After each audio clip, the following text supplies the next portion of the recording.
attendance at the funeral services of the, in my opinion, legendary, one of a kind icon, Lissa Joseph.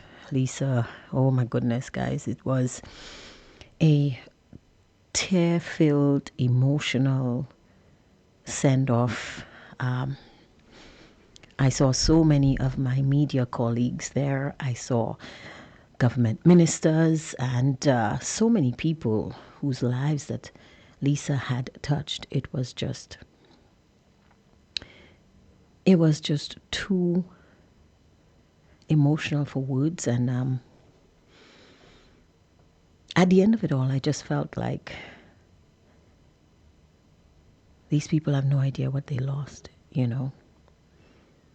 But she had a pretty good send off.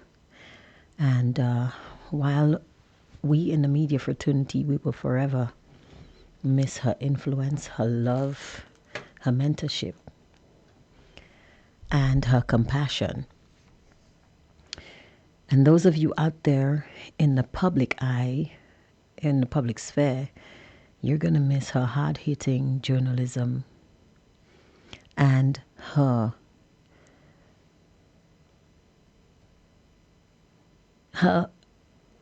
inability to be complacent, to compromise her integrity.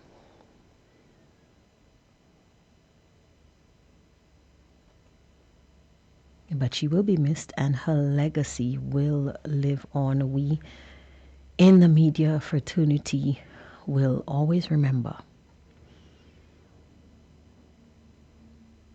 And I want to say thank you to everyone.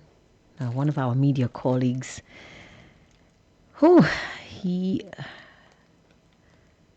Manasseh. He had us all teary-eyed, and it was just really, really touching. But she got a good send-off, guys. She would have been proud. She would have been proud. When Manasseh was singing, I could picture Lissa sitting in the front row, clapping and laughing.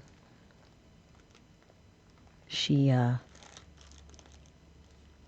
a good send-off. So thank you guys for that. Thank you to all of you out there who share our grief and who understand what we've lost as Lissa departed. But one of the persons who made comments said that her pain is no more. And that I can live with. So thank you. Gone but not forgotten.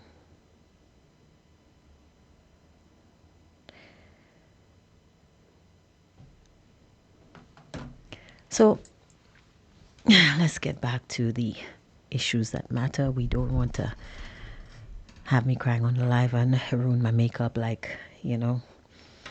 That's what happened during the funeral. I could not hold the tears back. So many of us, we just couldn't. There were grown men crying. We couldn't.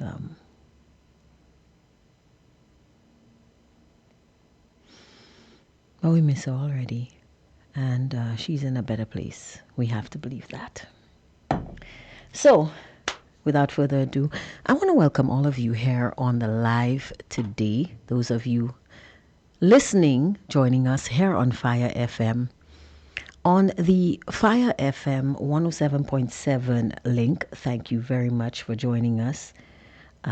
Those of you on the 107.7 FM frequency on your radio, thank you for joining us. Oh, by the way, I got an update.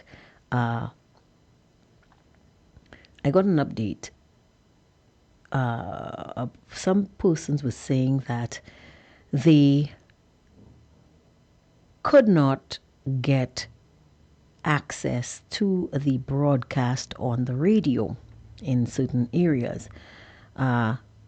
I had the technicians check it out. And it turns out that there is a internet issue in the area where our transmitter site is located. And you know that Fire FM is it's a totally digital station. It's not analog. So when there is no internet, the connection is interrupted. So while I might see everything being connected over here, the output would be affected. So once again, I have to deal with Digicel. But don't worry, guys. I'm told that we're going to be getting an update soon. So I've made my inquiries, and hopefully this issue will be solved forthwith. So I'm seeing so many people signing up on the live. We have America. Somebody says, "Good afternoon, my darling. You are looking so beautiful." Thank you for that, Mr. Edwin. Be nice. So, and people are somebody's saying very sad in reference to Lissa's funeral. Another one is saying, "Be strong." Thank you guys for all the love, all the strength, all the support. I'm there with you, Angie. Thank you. I really appreciate that, guys. I really do. I may not have ever gotten the chance to work with Lissa, but I admired that woman so much. And I hope I can fill even just the heels of her shoes. Trust me, I would be so happy. One of the things that was really touching about Lissa's funeral is the sermons by Father Albert. And as you know, Father Albert is one of those, well, the priest, somebody saying, "Sending hugs from CT." Thank you so much for that. Father Albert made such, somebody says she was a beautiful soul. She really was. She really was. And I'm saddened that I didn't get enough time to bask in that beautiful soul. But one of the most memorable things about this send-off was the remarks by Father Albert. Father Albert is one of those priests that takes no prisoners, so to speak. I'm going to have to take a quick commercial break, guys, just for me to deal with something very quickly. Please bear with me. I just need a few minutes. I will be right back, and we'll continue to discuss this. You already know the power of Lix products for your clothes and household. You lix your whites and colored clothes, leaving them fresh and smooth. You lixed your dishes and left your hands protected with vitamin E. You lixed your floors, even lixed your toilet. Now we expand and bring you 3 new scents in our fabric softener: Balmy Sunshine, Summer Sunshine, and Thousand Flowers. And lix those stains off of colored clothes with Lix Color Scent Bleach. Lix went even further with Body Care body soap bars in deodorant and antibacterial. So lix tiredness and bacteria out and refresh your tired body. Your product's giving you licks? Then choose Lix from Today Distribution Inc. Available at all leading supermarkets.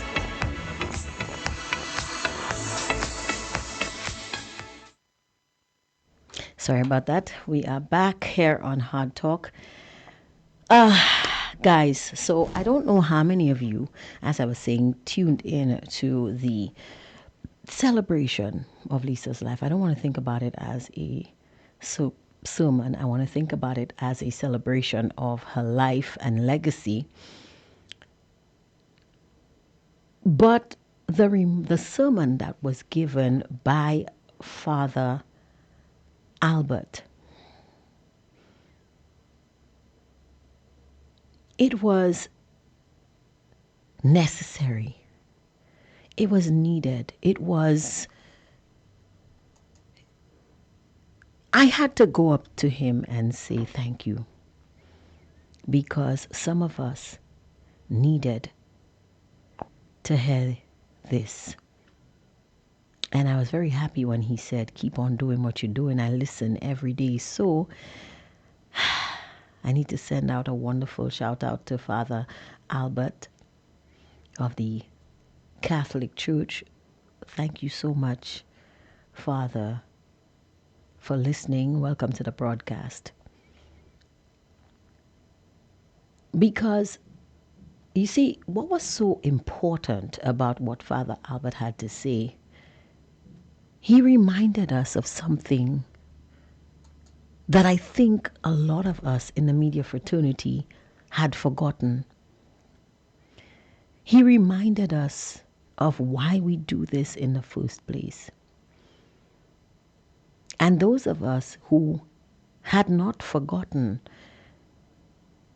he gave us the strength to keep on keeping on. He said something that struck with me. He said, to those of you in the media fraternity,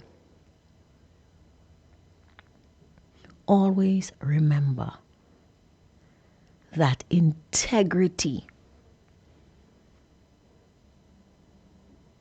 lasts forever. I think I'm paraphrasing that part. But he said that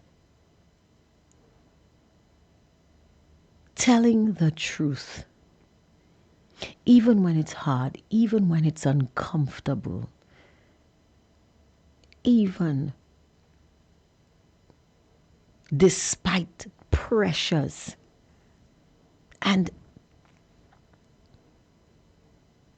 I don't think Father Albert knew how much some of us in the media needed, not wanted, needed to hear this. We needed that reminder. Because I am going to tell you, there are so many of my media colleagues who I fear have lost their way. So many of them have become complacent. So many of them forgot. And he said, our position is not neutral. He said, the way we present things, the way, what we choose to report and what we choose to ignore, it's important because we shape minds and we have a responsibility to the public.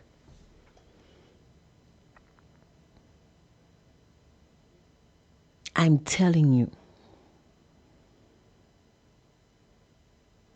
that was, I don't know where he got that sermon, but I want to thank Father Albert for reminding us why we do this, why our work is important, for reminding us what is at stake when we as media personnel compromise our integrity. Because you see it so much. You see it so much. And I don't know if Father Albert knew what he was saying with that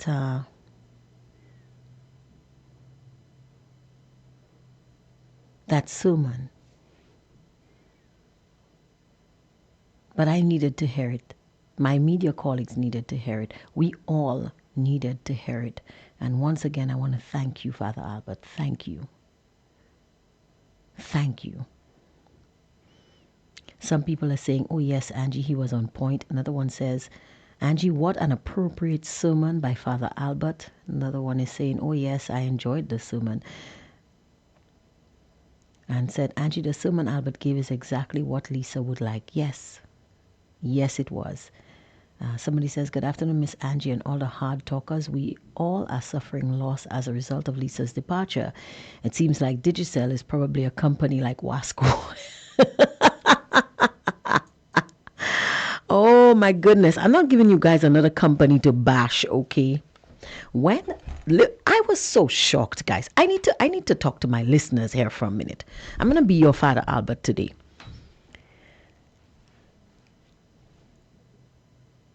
When we were having some issues, the issues with the internet, oh my God, hard talkers, you guys went after Flo. What has Flo done to you?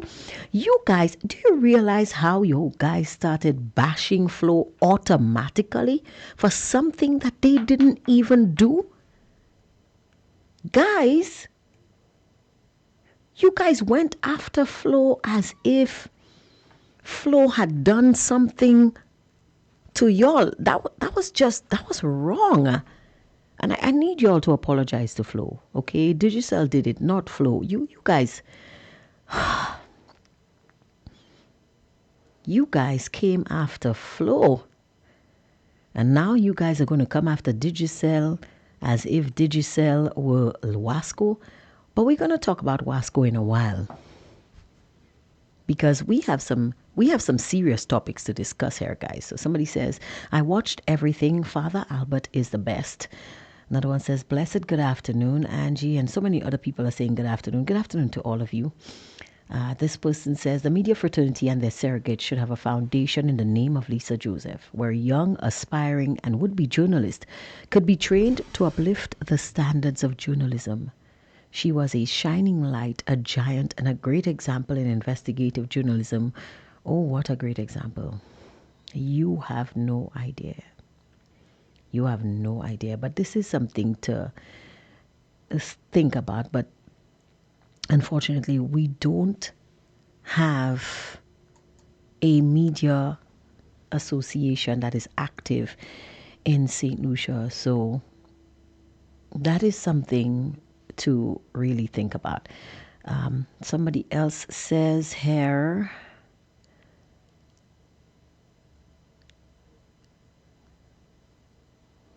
Father Albert must have been controlled by Lissa. He had no friends when he speaks the truth. That is so true. Another one says here, I was most impressed with the manner in which Father Albert so beautifully referenced the biblical readings to contemporary St. Lucian society and the requirements of responsible journalism. Another says, good afternoon, Angie and everyone. Great send-off for Lissa Joseph. Today may she rest peacefully. Yes.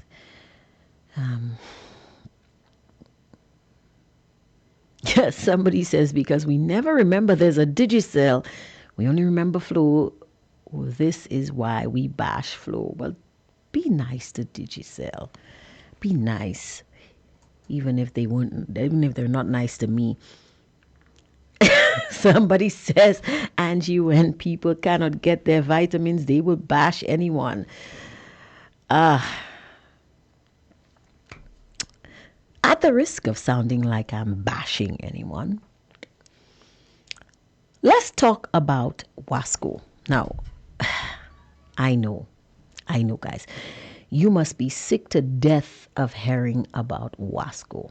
But we have to understand that Wasco is an ongoing problem in people's lives in St. Lucia. You cannot get away. You cannot get away from it. So Remember, the Prime Minister spoke.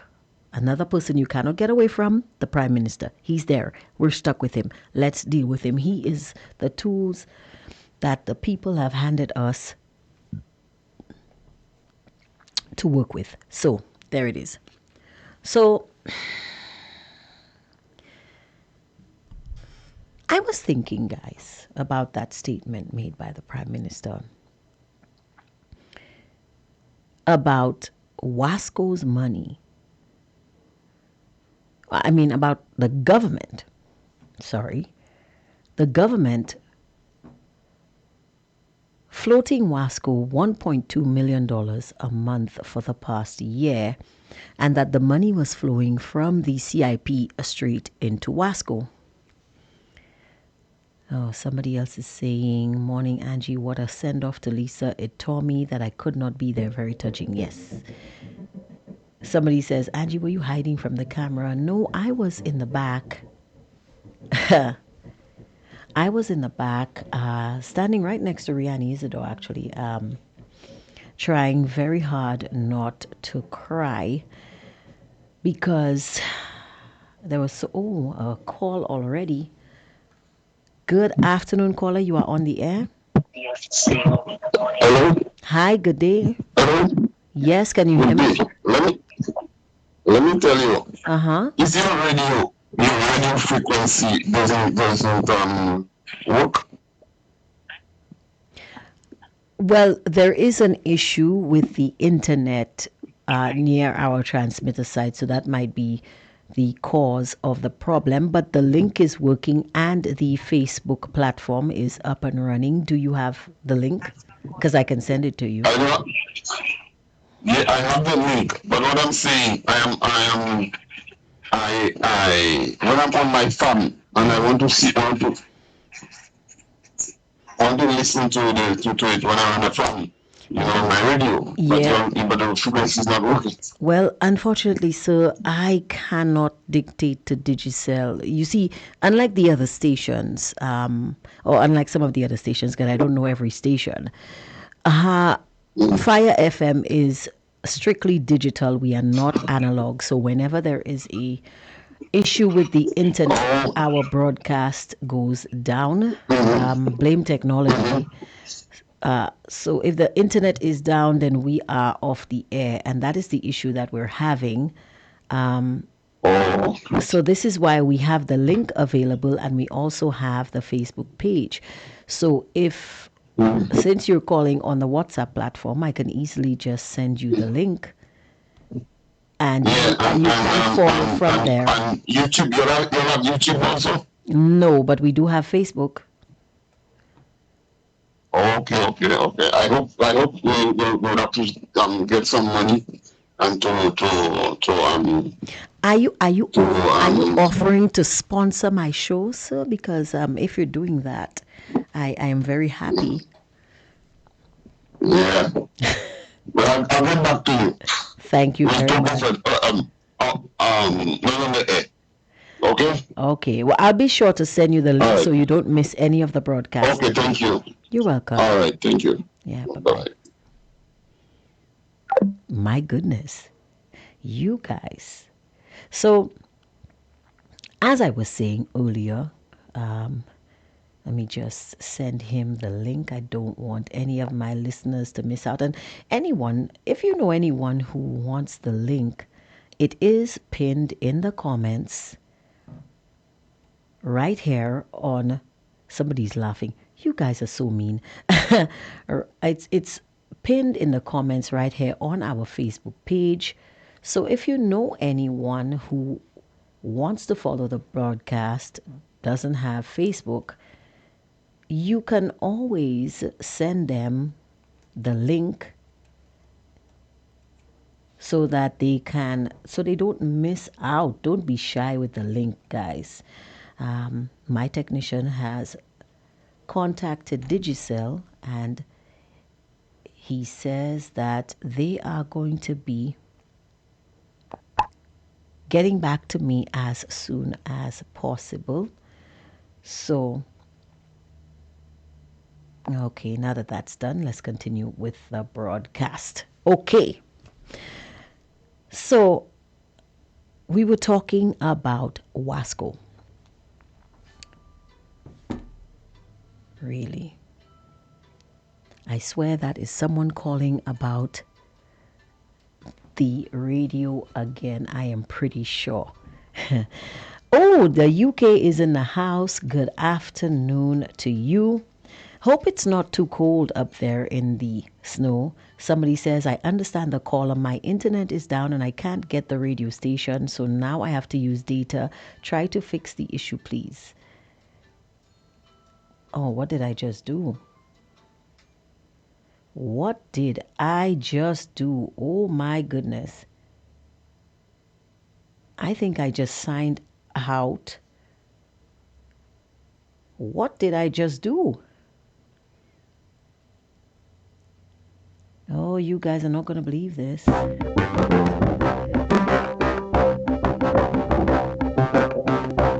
Good afternoon to you, caller. You are on the air. Angie, good morning, good afternoon, everyone. I just want to say a few words about Lissa. Go ahead. She was simply the best. She was. I used to call her the queen of journalism. And she used to tell me, stop it. I said, listen. And she said, sometimes we used to speak early mornings, sometimes for a couple of hours, hour and a half and stuff. I said, Lissa, let me say this to you. You're one of the best in the world. I am telling you. You are one of the best in the world. She said, you want to make me blush. No, I'm telling you the truth. You are one of the best in the world.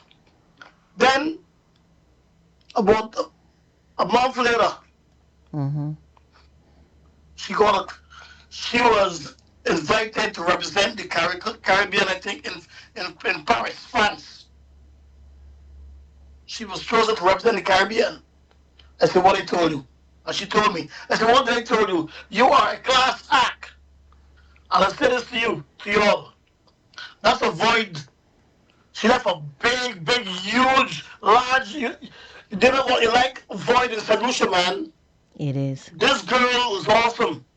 And she took not the girls, the lady. She took no prisoners. She was bold, she was fierce, cool and calm, collective. You get vexed and she just there with you. This lady is a perfect example for any person who wants to be a journalist in St. Lucia especially. Yeah. I really miss that lady. I used to admire her a lot, man. Yeah. And that song. I didn't hear the old funeral and the eulogy today, but that song suits her, man. She was a class act, a true professional. Yeah. True professional. One of the best in the world, man. Yep. One of the best. She's awesome. Yeah. And she never got vexed, she never got angry, Never once. The interviewer will get angry, but her, she gonna ask you the questions she want to ask you. She don't care if you vex. You gonna answer them, and I admire her for that. I remember once, Ernest Hilaire was on a substation doing some nonsense. And you know what she did? She took a camera crew and went out there to get him to get his thing, and he was get the camera crew and went in the parking lot. When he came outside, he saw her. Yeah. He wanted to dig a hole to bury himself. That's what they call class. She's a class act. That's what you do as a journalist, man. And I really miss her, man. Listen, that song, listen brought tears in my eyes today, man, just now, man. Listening to her just now. With on your spin, she brought tears in my eyes, man. Sometimes wonder why God has take people so early, Well, yeah. It's not me to question that, right? Yeah. But at a time like this when the cupboard is almost empty. The cupboard is almost empty. I'm looking forward for people like you, Angie. I don't say you're gonna copy her. Be yourself. I'm looking forward for people like you. I will do my best. Because you seem to be pretty bold. And you seem to be pretty tough. That you ask the pertinent questions. That's why judge That's why judge the journalists. And they don't ask Tom and not Dick. They ask Tom and Dick the same things. You know what I'm saying? Mm-hmm. You're not biased. Like the rest of the journalists in St. Lucia, man, they're disgraced. They don't even listen to the news in St. Lucia, man. Don't even listen. I don't even listen to the news in St. Lucia, man. They're horrible. Landlady, Madam Lissa Joseph, she was the queen of journalism. She's a great loss, a Yeah. big void. Yep. And do have a nice day. Have a nice day. Thank you very much for that.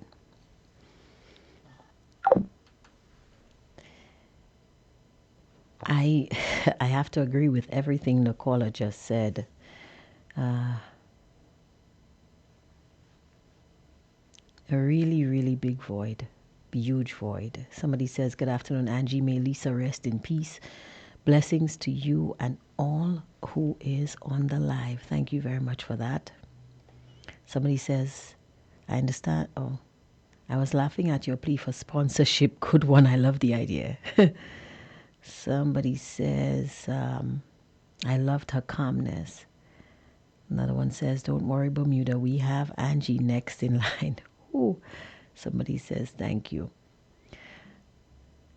Another is saying, "No stress on Angie, LOL." Well, I hope, I would be very happy. To be honest, guys, I would be very happy if I am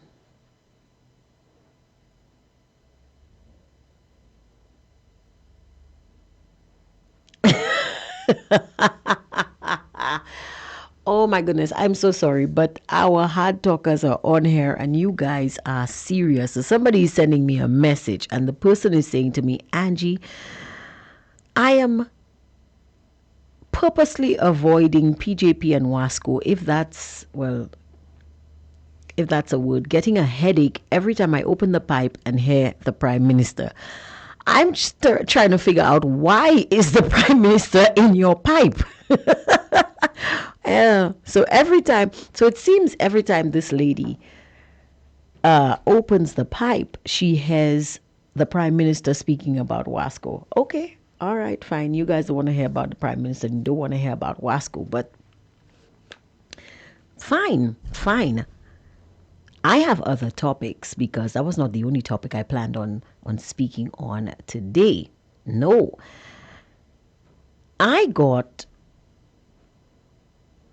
Yesterday I spoke about the taxes. So if you'd recall, the government of St. Lucia instituted a few tax reforms and amended the personal income tax bill. And I made some comments on that yesterday. And today, someone said to me, "Don't you realize that the Prime Minister was simply cleaning up his own mess?" And I said, "What do you mean?" And the person said, "Well, do you recall that he promised that he would bring the threshold for taxes up to $4,000? And I said, "Yes, I actually made a comment about that on the show." And the person said, "Yes, but what you missed was that he only brought it up to $2,000. And then he was the one who lowered the thresholds in the first place. And because of his actions, middle class or middle income families were suffering." So what he just did, it wasn't providing relief. It was bowing to pressure from the middle income families who were severely affected by his changing the thresholds in the first place. So essentially, he was cleaning up his own mess. So I want to say thank you to the individual who gave me that clarification and gave me something to think about. Because there I was thinking, okay, these measures didn't seem, as if they benefited the average St. Lucian. But with this insight, I realize that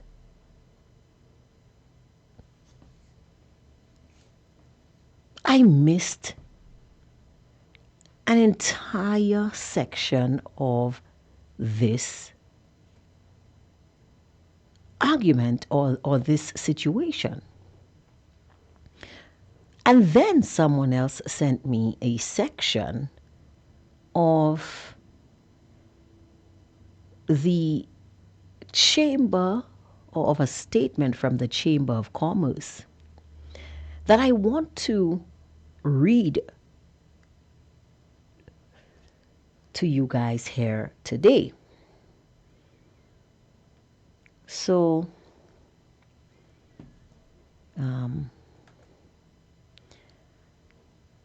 I want to see if there is a full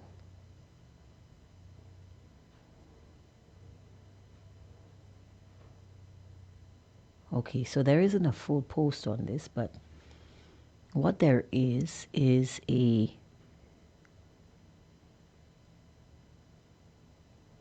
synopsis, so to speak. And I want to share it with you guys today because it speaks to what it gives more credence to the observations made in that conversation today.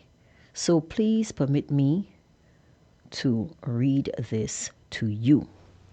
So this is a Facebook post and it says, from the St. Lucia Chamber of Commerce, Industry and Agriculture, business conditions in St. Lucia were weak and difficult in the second quarter of 2025, especially for small businesses. Costs are rising, sales are falling, and jobs are being cut. And it gives the key takeaways from the St. Lucia Chamber of Commerce survey or whatever it is they did. So it says here, business activity is sluggish. Now I need to make this is the second quarter of 2025. Okay, we have a missed call. Okay, caller, you're welcome to call back. Gonna have to put up. Yeah. Sorry, guys. I always turn down the sound of the phone line because it is very loud and it startles me. There you go. Good afternoon, caller. You are on the air. Yes, good afternoon. Yes, Angie, I heard the opposition leader said something in the House, and it's something we were talking about recently. And I see the Prime Minister is amending certain laws when it comes to taxation and taxation collection and all what he's trying to do, and said that he amended it before. But my point is, I believe when I look around, when we look around, it has come to, like you said, the fruits has come to hatch. In other words, that the economic grip is going to be tightening because the economy was booming in 2020 after COVID. I look on the internet. It is building at 1.7%. It has actually shrunken. It has shrunk. Yes. Beg your pardon? It has shrunk. Yes, I was agreeing with you. And the opposition leader said that we might be getting up for more taxes indirectly. And the 2.5 levy haven't been removed. No. And you have seen that. And according to the Prime Minister, it will remain on the books. In fact, Exactly. he claimed that it is not even generating enough money. So I don't know. Now, now, I don't know. so, I so don't know my, what he means by yeah. that. I am hoping he doesn't mean that he is planning on raising their levy. But let's see. Now, the other thing is, it feels like in December 2025, those guys won the elections. Mm-hmm. But it feels like a different government coming into play. Like I'm seeing like from December 1st, that's 2 months, going into 3 months now, since there was a general election. And the country is basically feeling like there's nothing really pushing, and everybody's saying wait for budget. That is my problem. When government now want to play the role of a private sector, that is what we get. Because why the country has to wait on a budget or the budget of the government to see how the country can, what direction the country is going. If you understand what I'm trying to tell you. But Caller, there's a very good reason for that, you know. One that you might not be taking into consideration. Yeah. The Prime Minister keeps saying, listen to the remarks the Prime Minister said to us. First thing he said was that people need to pay their taxes. You recall he said that? He said VAT is held in trust by the businesses. The 2.5% levy is held in trust. PAYE is held in trust. And these taxes need to be remitted to the government. And he is calling on all corporate citizens to remit those taxes to the government as soon as possible. He even made mention that he had put some tax amnesty in place to encourage persons to pay up, but they are not receiving the desired results. Do you recall that? Yes, but my question to you is actually based on that. No, just hold on, caller. Hold on. One moment, caller. I want to bring something to your attention. One moment. So, doesn't that give you the impression that the coffers of the country are not as well off as we thought? That is very right, Amanji. Mm-hmm. And you know, the next thing I just wanted to bring on to what you're saying there. Mm-hmm. I'm not watching CIP as CIP. What is life after CIP? You understand? Mm-hmm. Because already we are sensing that the direction that the economy is going is on a downward trend. If you do not do those things with the tax, what we're talking about. Mm-hmm. What is life after CIP now? Yes, exactly. But but I still need you to realize something. This is why they are saying wait for budget, because he is hoping to collect some money. But when he was asked, listen to this, when the Prime Minister was asked by reporters what was his fiscal policy for the coming year, do you remember his response? It was basically water harvesting and building up the country, some standing or something like that. You missed you missed a very important one, caller. He said taxes. Yes, that's true. He taxes. said The taxes. The same taxes that he's complaining that he is not collecting. He has not been able to collect. So essentially what the Prime Minister just told us in a roundabout way is that the treasury is empty. And so this is why he keeps saying wait for budget, because by that time he would have had, budget is about March, April, am I right? Yeah. So by that time, he's hoping that he has had enough opportunity to collect those taxes so that he can move forward. Now, you talk about the CIP, but essentially CIP is dead in the water. CIP That's what I'm telling you. Okay? All of the things that made CIP valuable, like you said it yourself, caller, on this show, the visa-free access to 147 countries, that is under threat. Yes. Yes. I just saw a post on the St. Lucia, on the Caribbean Times. Is it Caribbean Times or St. Lucia Times? Something like that. Which is saying that the UK is taking a hard line. You're preempting me, Kola. I was saving that for my pièce de résistance, but I have to let it out now. The UK is saying that as of February 25th, 2026, this month, they're no longer allowing Caribbean nationals to enter without an ETA. They are going to be strictly enforcing the ETA. You think they're doing that because they don't want their own Commonwealth citizens to come in? No, they're doing that so they can catch the CIP people that are using Caribbean passports to enter British countries, to enter British soil. The Americans.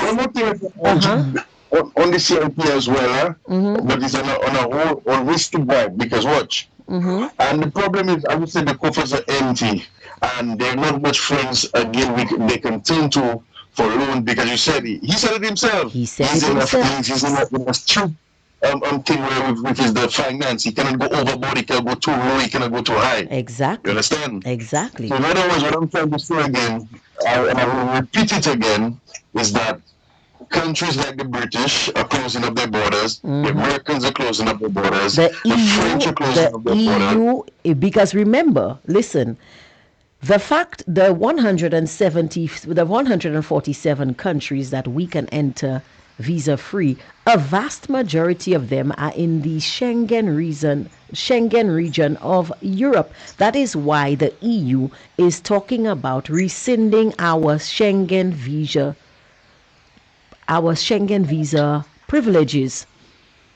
Okay? And that is what makes our passport valuable. You said it yourself, caller. You said it yourself. So once the EU says no way, you're not coming in, Britain is now putting up this ETA because they want to capture CIP people. Trump is saying we're not processing visas.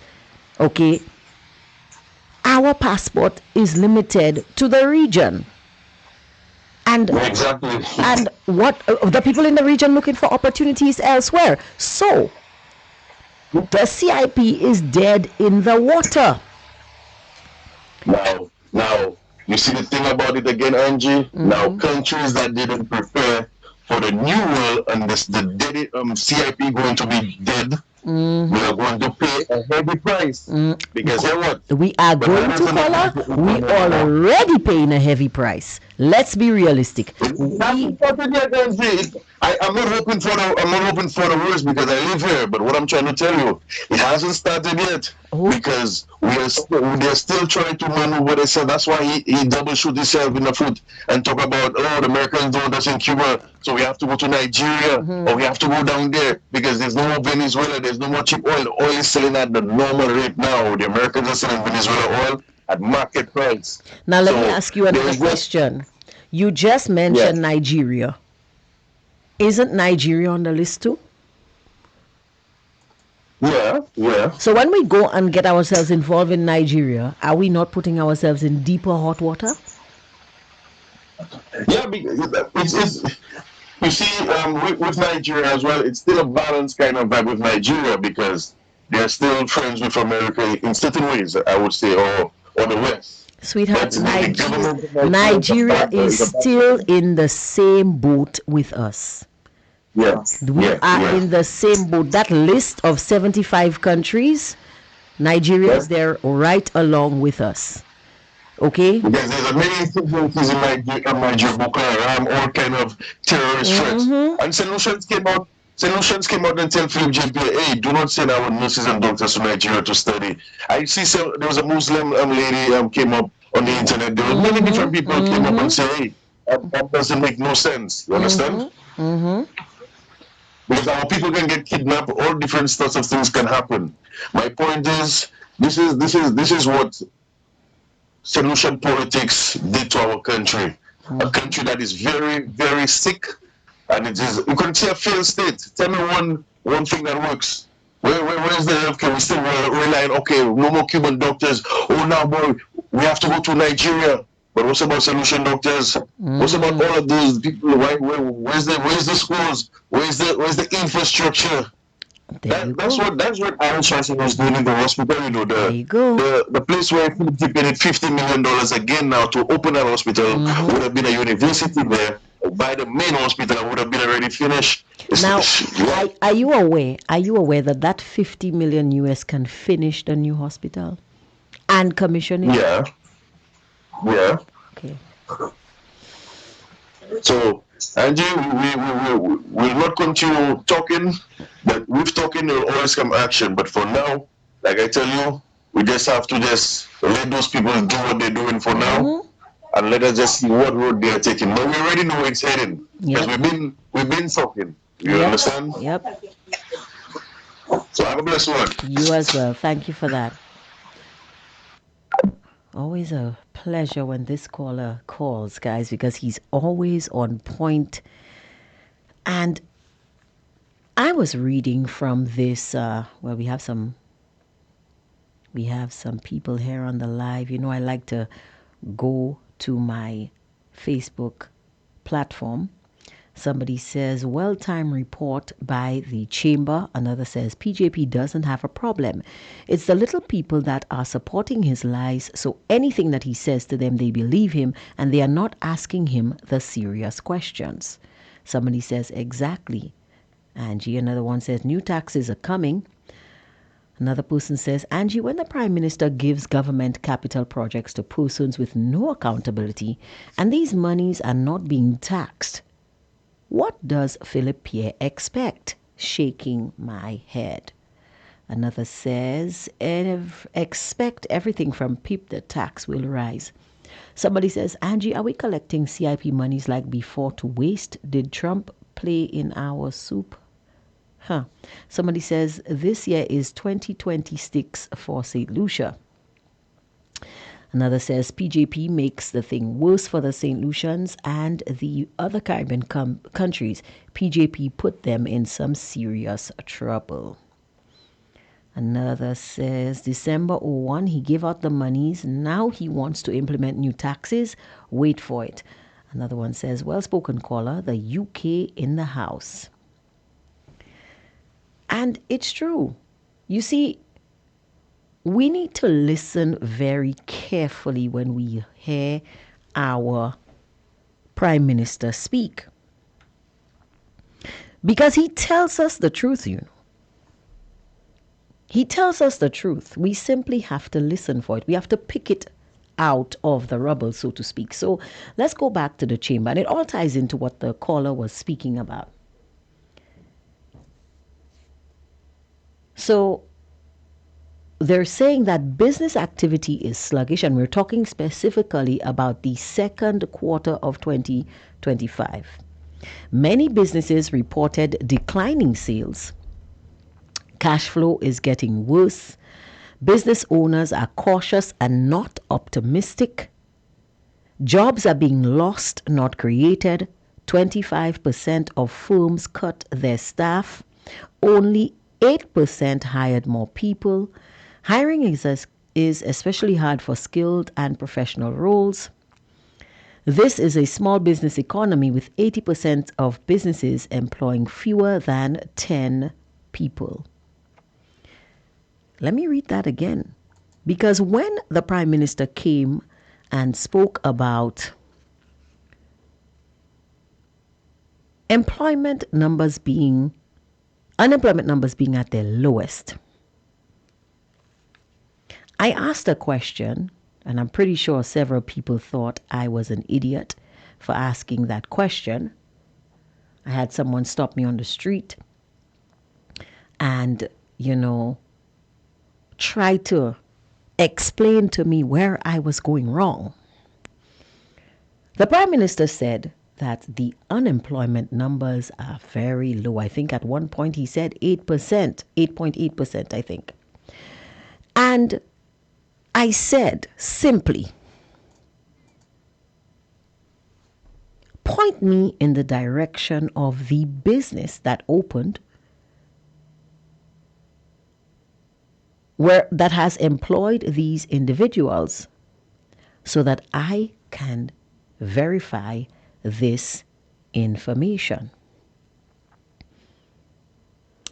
And several people, I remember I was at the Massey supermarket, and a gentleman was seated outside and he was having a conversation with another gentleman, and they pulled me into the conversation.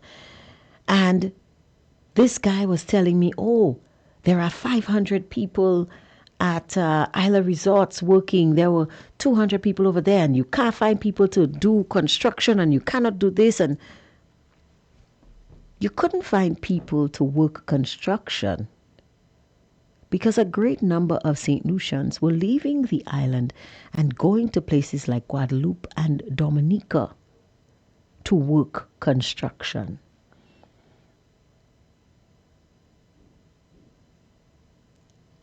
According to the census,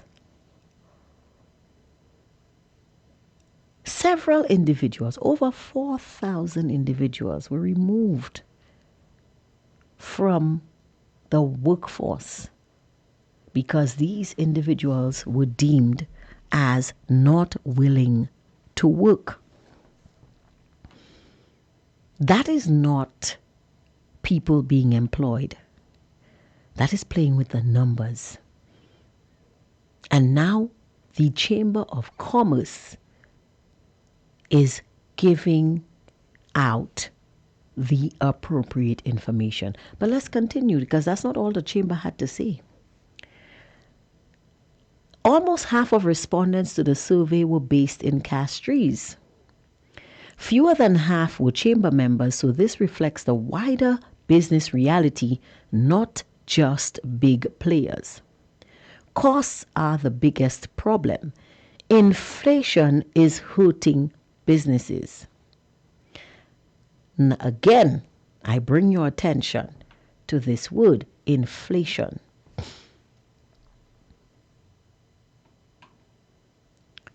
Do you recall that when the Prime Minister instituted the 2.5% health and security levy? Do you recall the warnings that he is causing inflation? Do you recall his defense that inflation is something you get outside?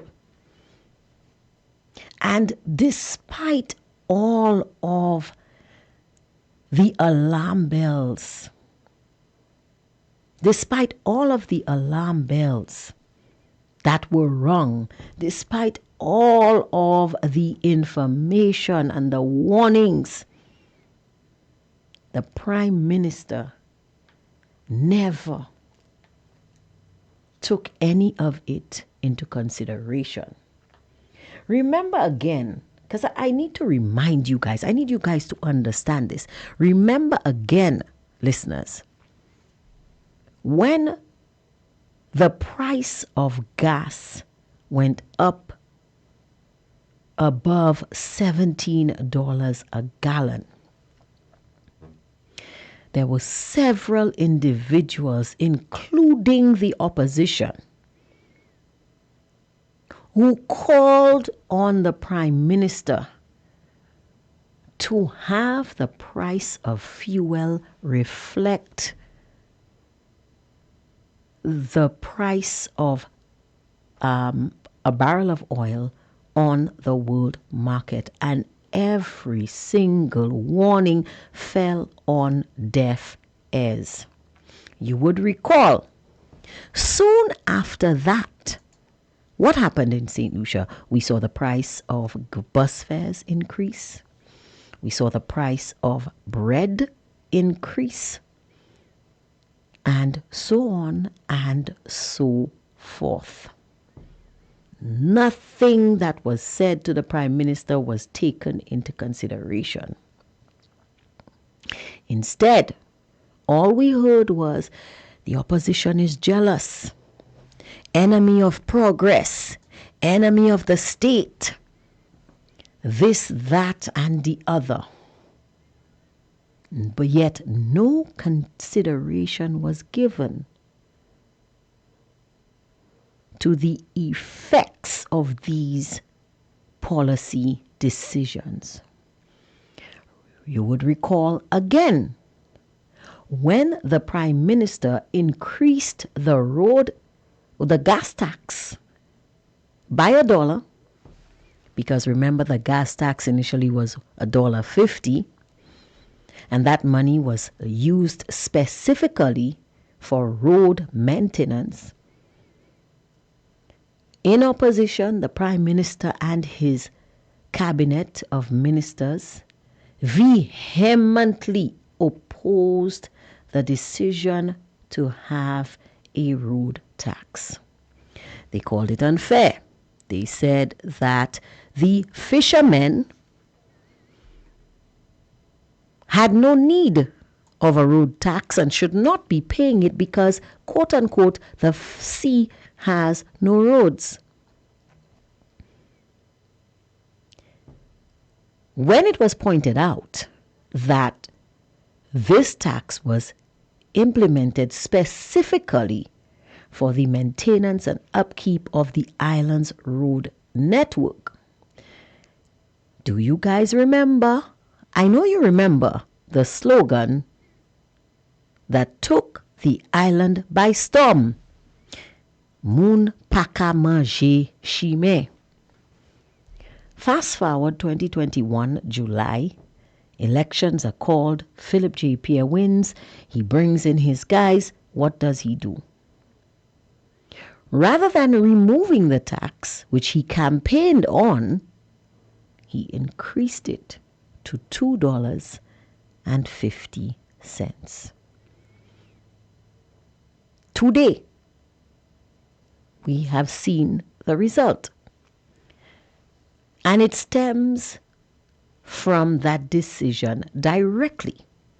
The price of fuel affects the price of everything else. Everything else. We've seen a hike in the price of electricity. We've seen a hike in the price of goods on supermarket shelves. And the cost of living in St. Lucia has gone way, way up. And it is not looking as if it will come back down any time soon, if ever. All of these domino effect from policy decisions made by our esteemed Prime Minister when he chose to ignore the warnings that were issued to him by several individuals. And today, you are seeing this, that these decisions affected the economy in the second quarter of 2025. And that's not all. Let's continue. The chamber is also saying that labor costs and goods prices are rising. To emphasize my point, many expect to raise prices in the next quarter just to survive. Let me say that louder for those in the back. According to this Chamber of Commerce survey, and remember they said that fewer than half of the survey respondents were chamber members, so this survey reflects the wider business reality, not just the big players. And almost half of the respondents to the survey were based in Castries. And they are saying many businesses expect to raise prices in the next quarter, meaning the third quarter of 2025, just to survive. Just to survive. They're saying investment is flat. Businesses are not expanding or investing much. Most say the minimum wage didn't affect them, but those it did affect saw higher operating costs.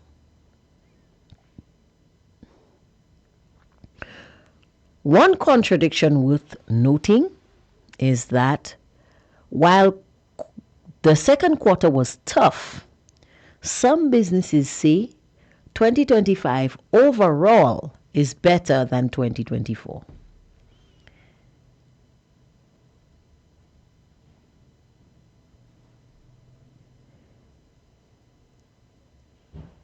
Y'all need me to read that again? Because I can. Now let's go to the Facebook platform. Let's hear what some of these people are saying on here. Somebody's saying they won't be surprised that the Prime Minister is implementing new taxes after spending all of the country's money on elections. Another says, what happened to the one-day VAT? You expected, caller, that the one-day VAT would have beefed up the country's coffers?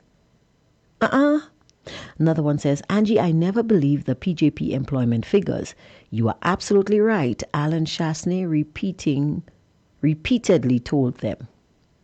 Another one says, the Chamber of Commerce is a wicked organization to allow Philip Pierre to destroy the country's economy like that.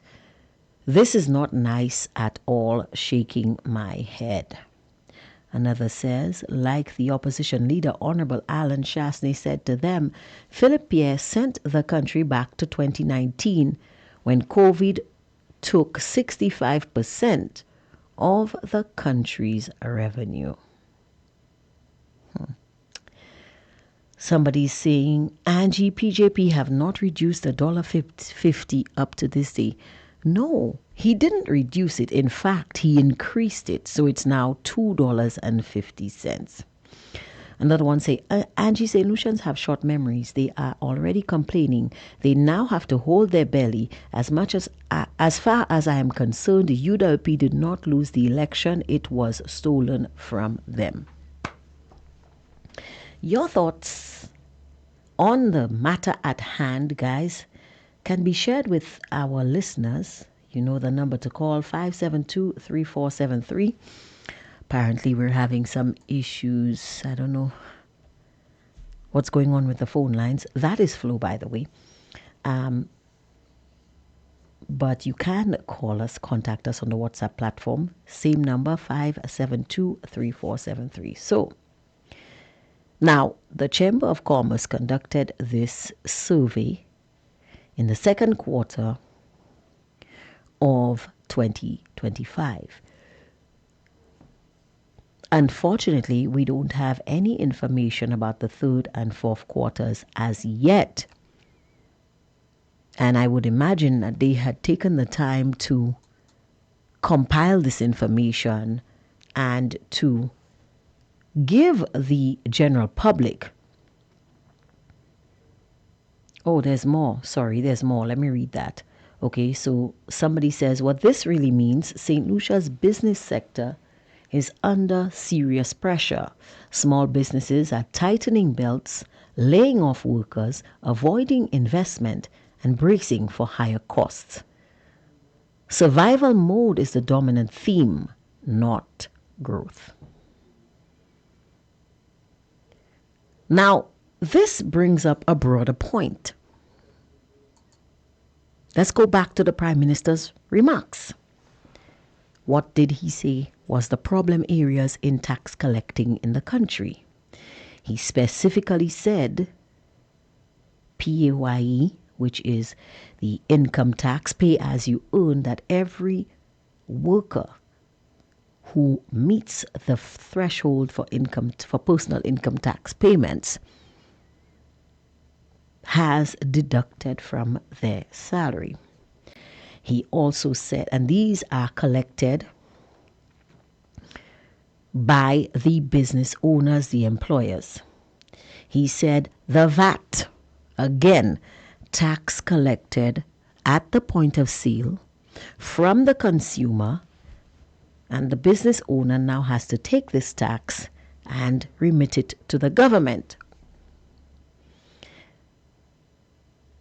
And the 2.5% health and security levy, again, a tax that is collected at the cash, held in trust, and paid at the end of the month to the government. But Mr. Prime Minister, if the business owners are catching their royals, and according to the survey, some of them are on their bearings. You remember that term? You're on your bearings?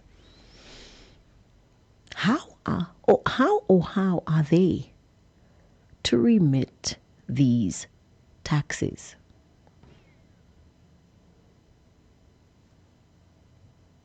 They don't have the money because they have to pay more for fuel. Their operating costs have increased. They have to pay more for goods. They have to pay more for services because of your punishing 2.5% health and security levy that's on goods and services. And what's worse about the 2.5% levy, what makes it even harder for not just ordinary people but for business people to contend with that tax, is the fact that this is a compounded tax that is calculated not just on the price of the good or the service, but also on the VAT amount. So essentially, Philip J. Pierre is taxing your taxes with the 2.5% health and security levy. And that is homegrown inflation. Because if I'm already paying a tax, I have to pay a tax on the tax that I'm already paying? Really? Now, something came to mind. In the new tax amendments,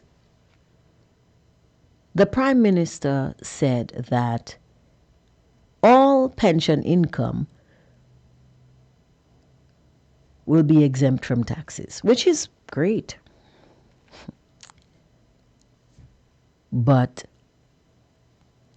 that is not true. Technically, that is not true. Because when the pensioners go to pay their WASCO bill, because WASCO is the company of the day, when they go to pay their WASCO bill, according to the Prime Minister, they're small WASCO bills. I don't know how he knows the bills are small, but hey, that is what he says. They're paying VAT and the 2.5% levy. They're still paying tax. When the pensioners go to Massy stores or all the other supermarkets, they're paying the VAT and the 2.5% health and security levy. You cannot get away from the taxes. Now, I have it on good authority, aka Prime Minister Philip J. Pierre, that there is currently a proposal before the NUC, meaning the National Utilities Regulatory Commission, to increase the tariffs on water.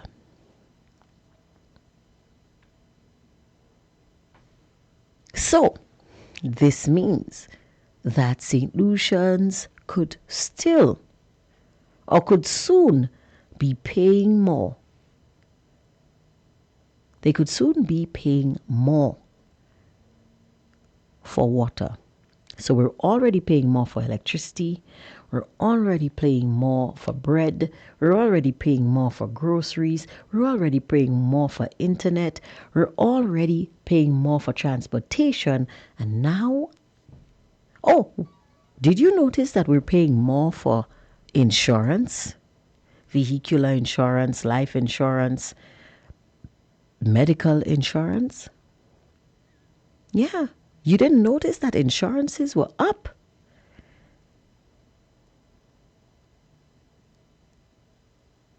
Well, now we could very well begin to pay more for the water that Wasco is not sending into our homes. Just let that sink in, St. Lucians. Let it sink in for a moment. Somebody's reminding me home insurance as well.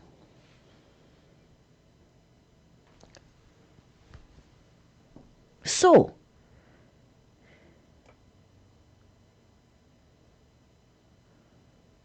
somebody says that's why they want to disrespect Allen instead of speaking to the nation about the state of the economy. Another says we have too many wicked people in higher places. Somebody else is saying, imagine Honorable Alan Shastney address the chamber. He warned them about what will happen to the country, but they played him no mind and stood with the Minister of Lying Affairs. Look at their statement today. People are saying we're paying more for house insurance, and another is saying Alan Shastney was about to remove the taxes on water, but Philip Pierre is adding. Yeah. Because don't forget that it was an SLP government who instituted this 10% dam dredging fee throughout the length and breadth of the island. That even persons who were not receiving water from the John Compton Dam was paying this tax. Now, here's another question. Here's a question.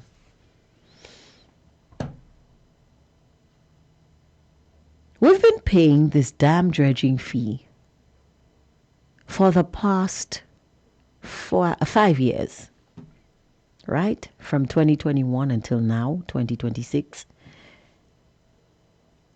And that fee is 10% of every water bill that Wasco generates.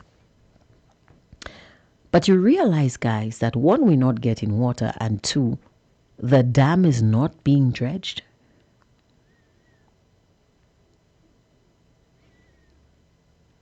What is that money being used for if it is not meeting its intended purpose? So as much as you wanted to run away from Wasco,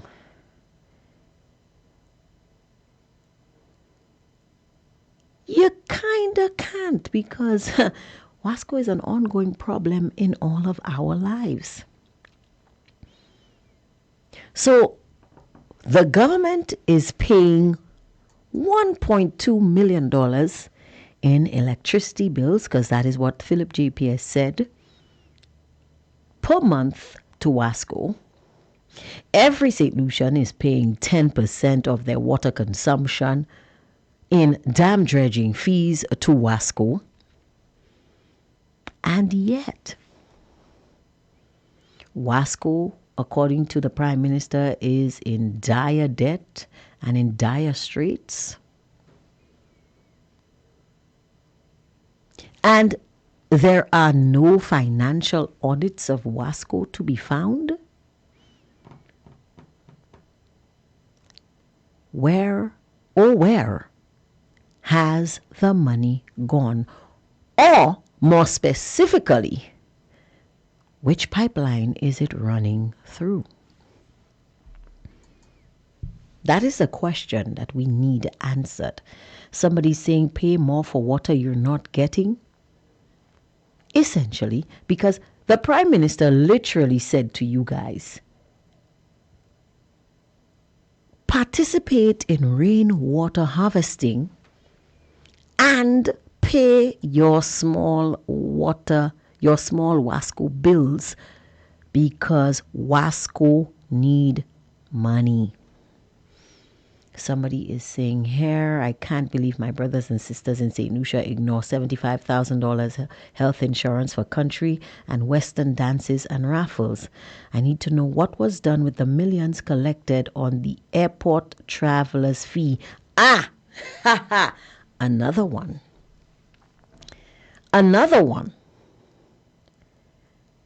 And I hope this time we can get an answer from our esteemed Prime Minister. You see, back in the day, when the UWP was running this country, a plan emerged to upgrade the facilities of the island's lone international airport, the Urinura International Airport, located strategically in Vieux Fort. And in order to implement this plan, because again, the UWP is, according to Prime Minister Philip J. Pierre, a party of plans, whereas his party is a party of action, implying that they act with no plan. But I digress. So, a plan was put forward to have the airport rehabilitated by the persons who use it the most, the travelers. Now, I was not in the room. Let me just put a little disclaimer here. I may be describing these events as if I were in attendance, but I really wasn't. I heard it on the news just like many of you. But I am guessing that this is the conversation that happened surrounding this event. So bear with me.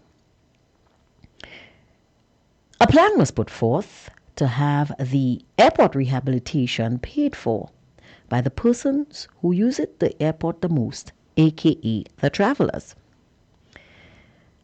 So an airport tax was instituted in order to collect some money so that when the rehabilitation of the HIA airport commenced, there would be no need for loans, no need for foreign direct investment, and the airport would pay for itself. So a fee was instituted, a traveler's fee or traveler's tax, on every person who passed through the airport. This money was collected for several years, and finally, the country was ready to put this plan into action. But alas, they got only as far as the pilings. And then Philip J. Pierre came on the scene. Since then, we have heard two things. One, that Philip J. Pierre had never, in all his travels, seen a 2-story airport terminal. And two, the pilings had disappeared. We still don't know how much money was collected. We don't know. We knew a project started. Pilings were driven into the ground. The pilings disappeared. We don't know where they went. We don't know what happened to the monies. And we have no airport.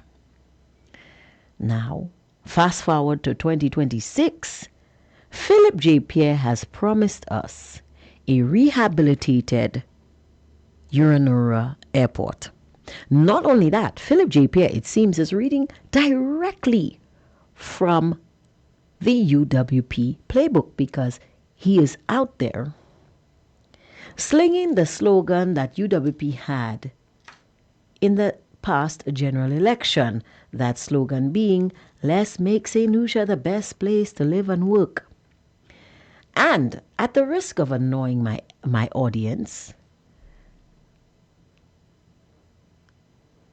Philip J. Pierre also at the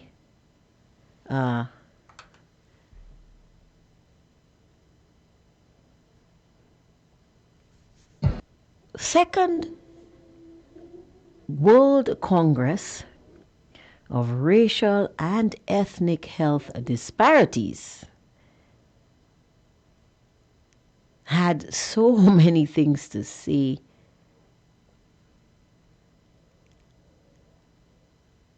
I was lost for a minute. Guys, I cannot make this up.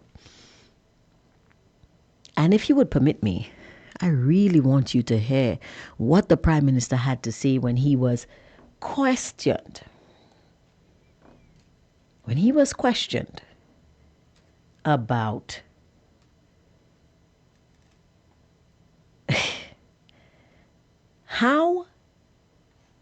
what does the island need to move forward into the next to the next year. But before I get into that, let me just read some of these comments. So it said, they thought they would be laughing at Uncle Shas. Awa, cry now. Another says, Philip Pierre needs to ask the team of political leeches that is placed at Wasco by King Snake.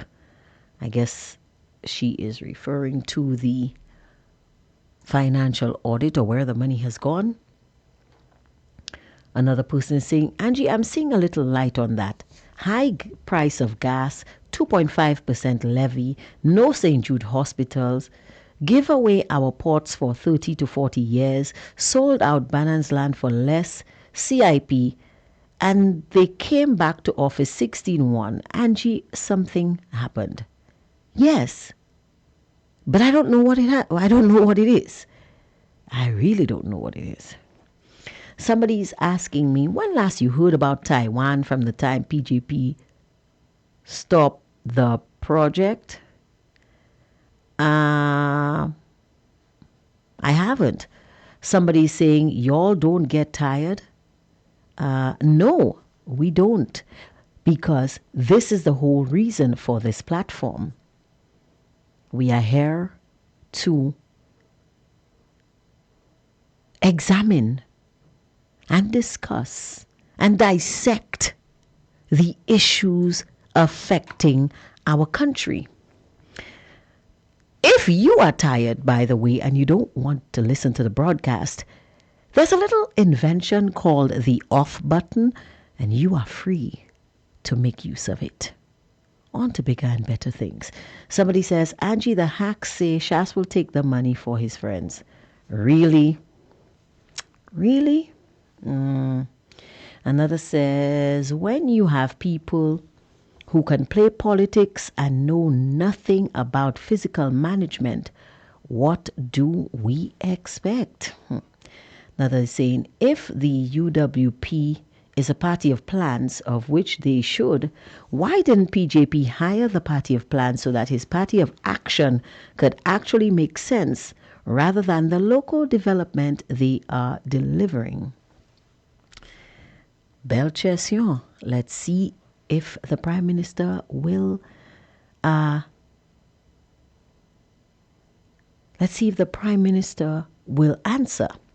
Somebody is responding to the person who said we don't get tired. Said, did someone put a gun to your head to listen? Exactamundo. Another person is saying, who laughs last laughs best. Well, I don't really know anyone who is laughing right now, not even PJP. Somebody says we're only tired of the PM. And this person is still talking. So, apparently this individual does not know the rules on Hardtalk, and I find myself having to repeat this over and over again. So, Osman Fanis, is that your name? Yes, I'm calling you out directly. You see, this platform is reserved for intelligent discussion on the issues that matter. And if you do not respect the rules on here, your comments will be deleted. That's the first warning. If you persist, you are going to be blocked from the broadcast. Reason being, this is and will remain, as long as I am the host, a safe space for intelligent political discussion, not for individuals to come on here and try to disrespect, disparage, or insult anyone on the live. Now, you've received your verbal warning. This is the second one. I am deleting your comments. Please read the room. Okay? Let's continue. So, somebody says, no, we are not tired and we never will. Another says, why should we get tired of pointing out the truth? Another says, we are tired of PJP's lies. Okay, let's continue, of course. So, as I was saying before I was rudely interrupted by this individual,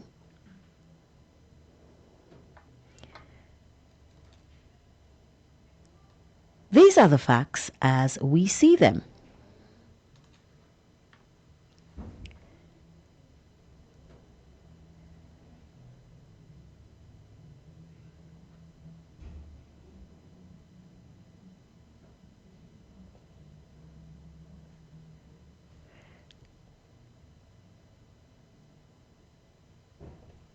So,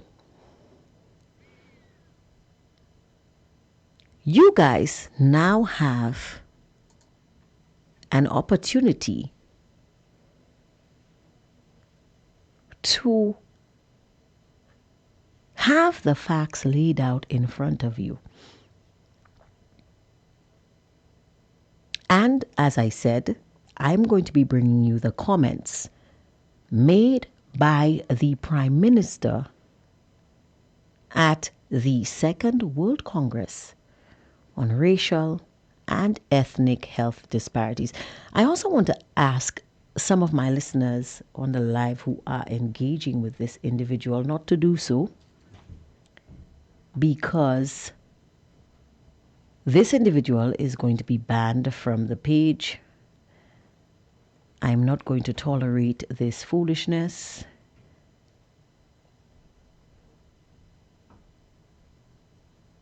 Thank you.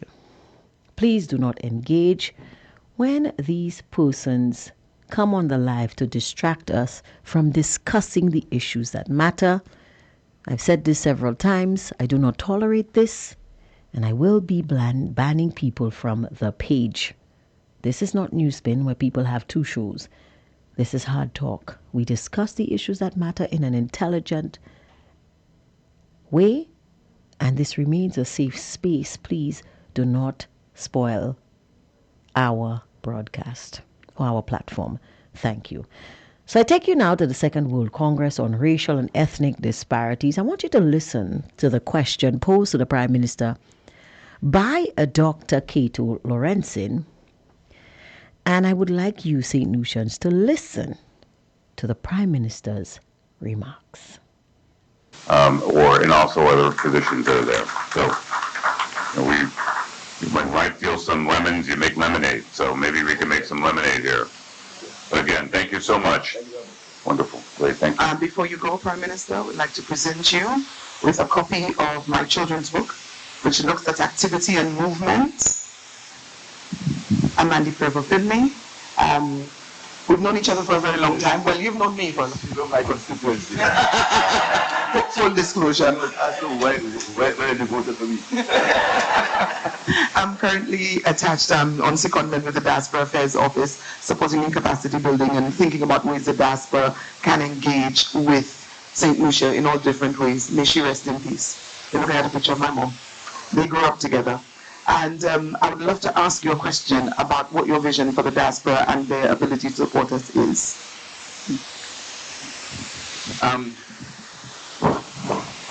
What's happening right now is that people who live in St. Lucia for more than 10 years, they get their personal effects duty free, etc.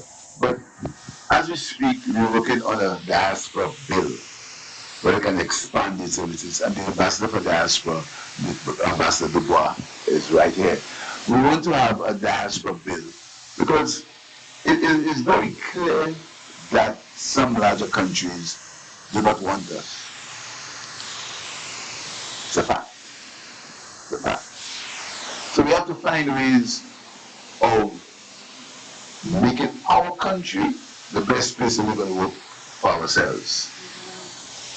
And that means we have to get our people out of St. Lucia, I'm not looking at him, to come back to St. Lucia, come back home.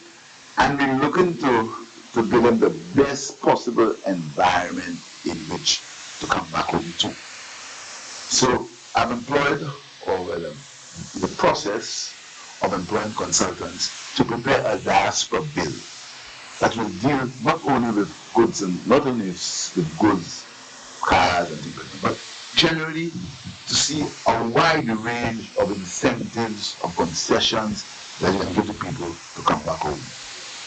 We're working on that as we speak. So that would mean that we could, basic things, we could say if you come back home and you buy some land, you pay no property tax. Just coming from my head. Basically that, so you can encourage you. So that's what we're working on. Because we need to get our people back to St. Lucia. So the diaspora is a very important resource for us. Because right now I understand that if you send in from the diaspora from the United States to the region, you have to pay a tax. There's a tax on remittances right now. So that limit. We seem to be boxed everywhere we go. Every corner we boxed. We're boxed. And I'm not raising my hand. We refuse to raise our hands and die. We're not going to raise our hands and die. We're going to have to work with what we have. As Regilo says, if you have lemons, you're going to make lemonade. We have to work with what we have. We seem to be boxed. So people will send money for their relatives. Now, they have to pay a tax, so what the money they send them is less. So that will affect us heavily in the region. Then there's the very issue, Sometimes it's almost as if fate has conspired against us as a people. It really is. Every day we have an issue now with third country nationals. The United States wants to just send people here.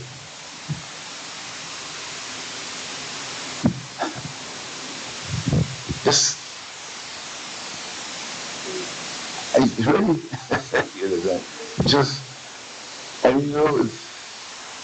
it's almost frightening. I got a document yesterday, it's frightening what I read there. Just send people here, just send people there. It's almost like, there's nothing like sovereignty now. The word sovereignty doesn't exist now in political discourse. There's no sovereignty. And you never know when the hour comes. So I leave now. Thank you.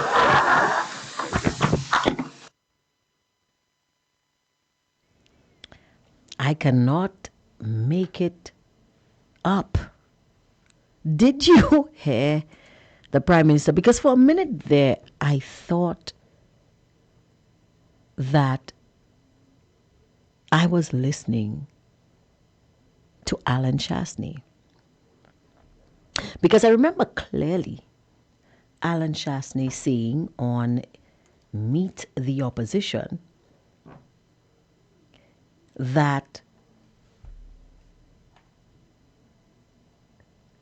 we have an issue with birth rates, and where are we going to get the people? We need to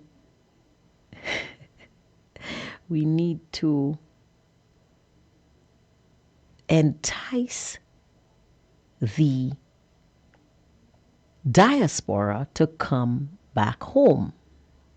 And he said, how are we going to do that? Well, we need to provide them with the same standard of living that they enjoy over there.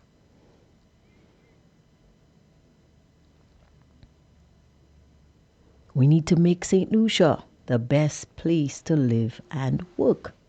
And when I heard Philip J. Pierre made those comments, I was like, is he for real? Was he taking notes that day, or has he simply only now realized that Alan Chasney was right?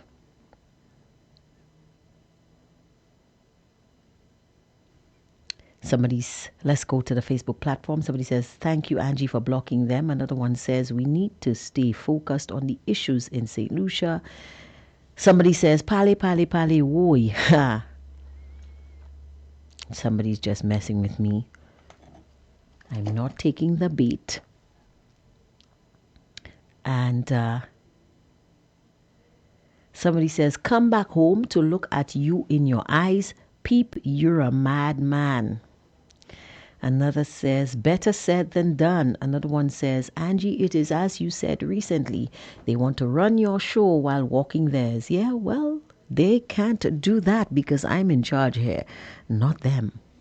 Another person says, Lot Cote. Somebody says, St. Lucians overseas will not come back in that mess we are in. Poor health care, security issues. Nonsense you're talking, Mr. PM. Another says, AA. LOL, hair, peep, cry. Somebody says, what is the man laughing at? The other one says, hey, hear that? I say the other one. Oops, sorry. Somebody says, PJP, you want us to come back to St. Lucia? Where is the healthcare? Another says, I can just laugh. Somebody's asking me, Angie, PJP have healthcare in St. Lucia? Well, he has universal health care. I don't know. The gentleman was making his statement. I don't know what the Prime Minister has in store. But I just wanted you to hear these statements by the Prime Minister. Do you notice that he is speaking to a group of health care professionals from around the world? Did you hear him say that he received a document on the third party nationals? That Congress, I'm going to tell you the date. This took place over the weekend, 6 days ago. 6 days.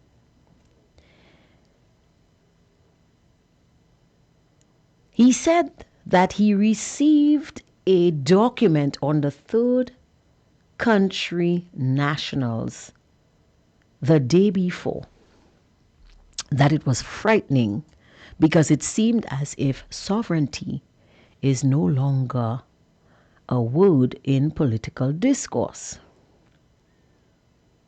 But I want to ask you, do you remember the Prime Minister coming to the public? Because after that, he held a pre-cabinet press briefing. Do you remember the Prime Minister coming to the public and telling us anything on that document that he supposedly received about the third country nationals? Because I didn't. And I can go back to the Prime Minister's pre-cabinet press briefing that was 2 days ago. And I don't recall the Prime Minister making any statement regarding that document or these new developments. So once again, St. Lucia, we are being purposely left in the dark by our Prime Minister while he goes to a conference of healthcare professionals from around the world and tells them what he has not told the St. Lucian public. Somebody says not even those that go home and vote for him that will go back.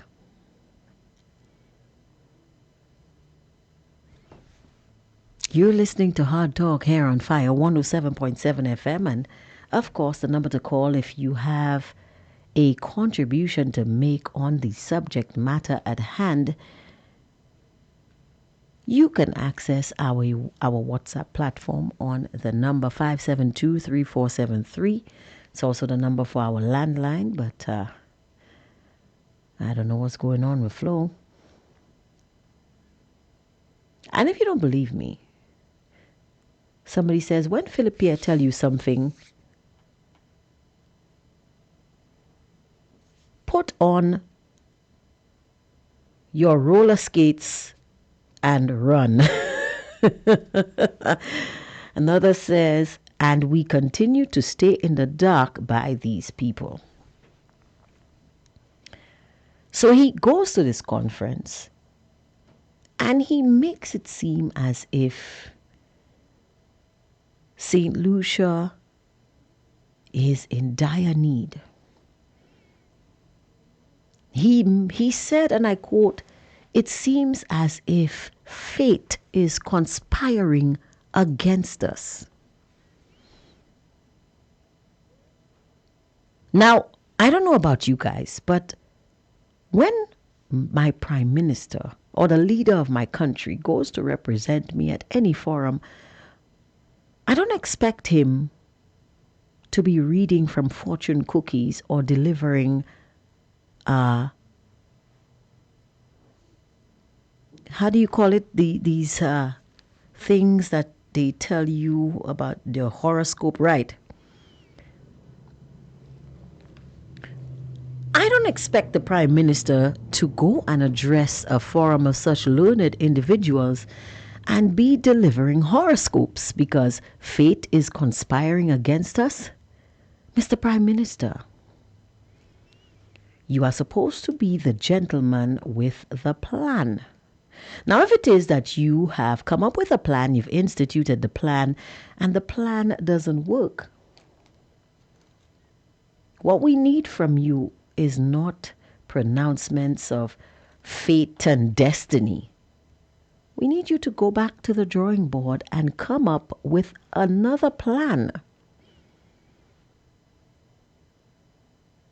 So, where is the other plan? Where's the backup plan? What is your plan? And you're talking about fate, life giving you lemons and making lemonade. I think the problem is way past lemons. Don't you think, guys?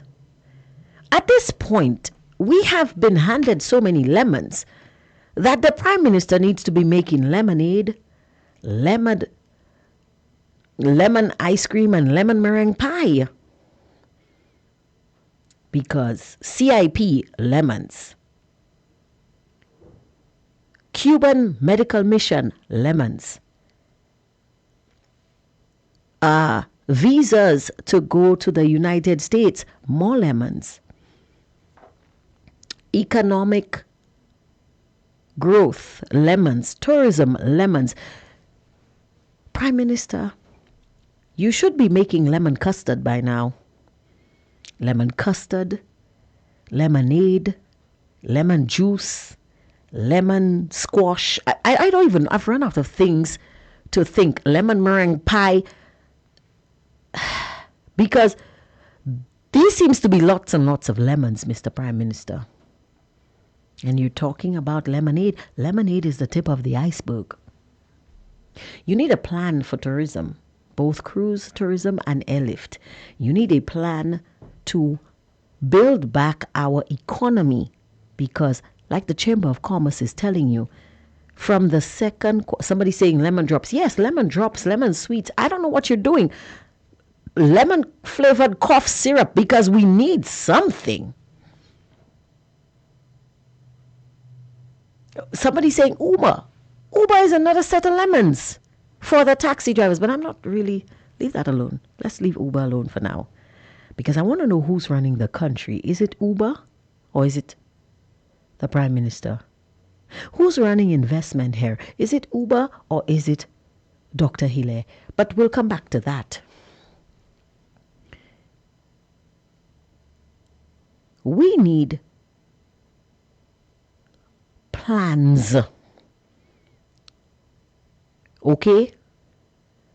Now, I'm sorry, Mr. Prime Minister, if you are not an architect, because you couldn't tell us when the hospital will be commissioned and in how many phases and when is the expected delivery date for those phases because you're not a doctor, I understand. So I don't expect you to tell me that you're drawing plans. I expect you to tell me, well, I would have drawn up some plans, but I'm not an architect. Fine, get the Minister of Planning. Get someone. Make a phone call. Call for help.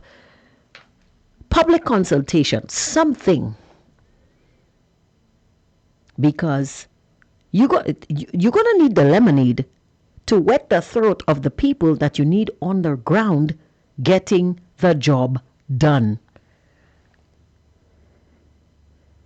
Okay?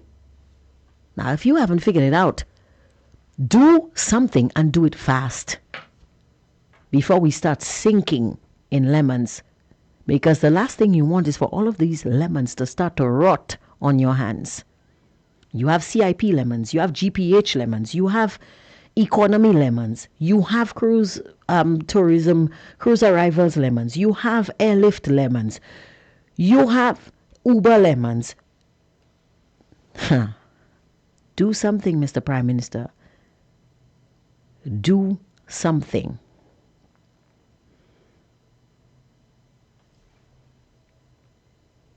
Somebody says here,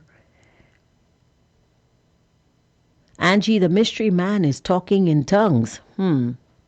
Somebody says lemon drops. Another one says Uber lemon. Somebody says our St. Lucians need to open their eyes, open their ears, and stop being silent about what's affecting them. Somebody says Uber is running this ship. Another says all we get is lemon talk. Someone says, as far as I can see, this Prime Minister is playing some serious mind-confusing games with St. Lucians. Well, it's time for the games to stop. Because we don't need games right now, Mr. Prime Minister. What we need is action. Somebody says all sectors lemons. At this point, you should have a factory. You should be making lemon perfume. I don't know. Lemon pledge. I don't know. But do something. Somebody saying lemon soup. Do something. You can't go around crying. I had a CIP and the Americans say I cannot say. What? Seriously? Some of the big countries, they don't want us, but I need money. No, Mr. Prime Minister.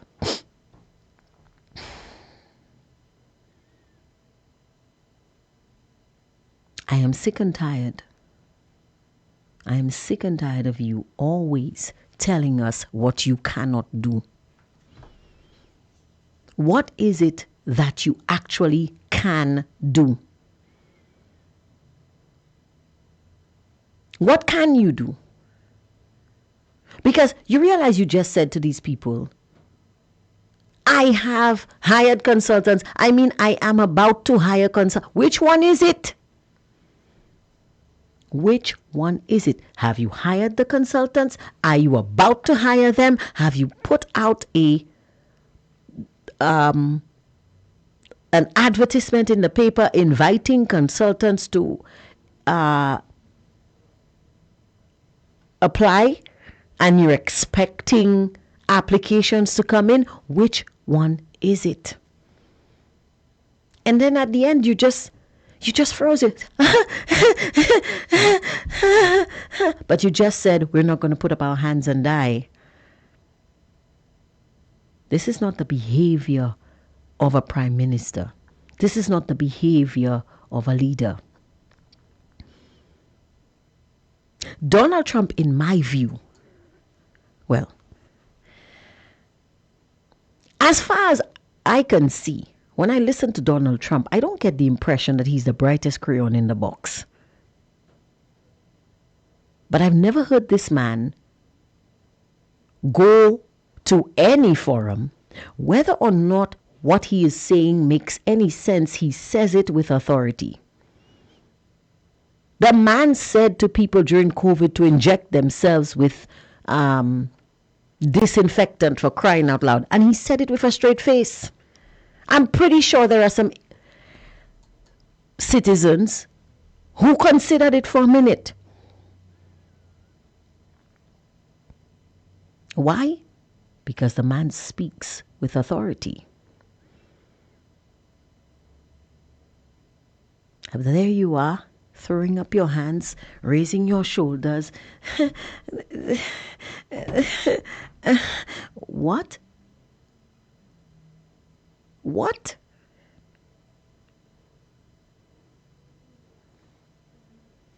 And again. And again. You're speaking to these people. You're speaking to these individuals as if you're helpless. Does this man even have a team? Are there technocrats working in the ministries? Does he get no advice before he goes out and represents? Does he realize that he is not only representing himself when he goes to these functions? Does he understand that these things are going to be posted far and wide? And you understand that the comments he made, just listen to this for a minute, St. Lucia. The comments that the Prime Minister made at that function, do you realize that they were responded to by the U.S. Embassy? Within a very short time of him actually making the comments? You realize that, right? The Prime Minister over the weekend said that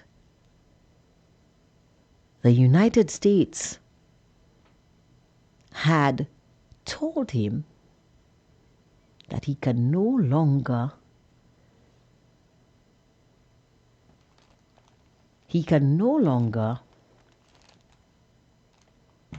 train his doctors and nurses in Cuba. That was the forum where he said it. Within days,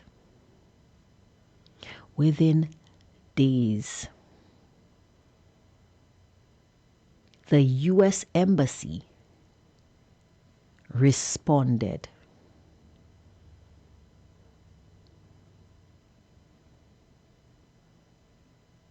Within days, saying on February 4th, which is yesterday, 2 days after he made the statements,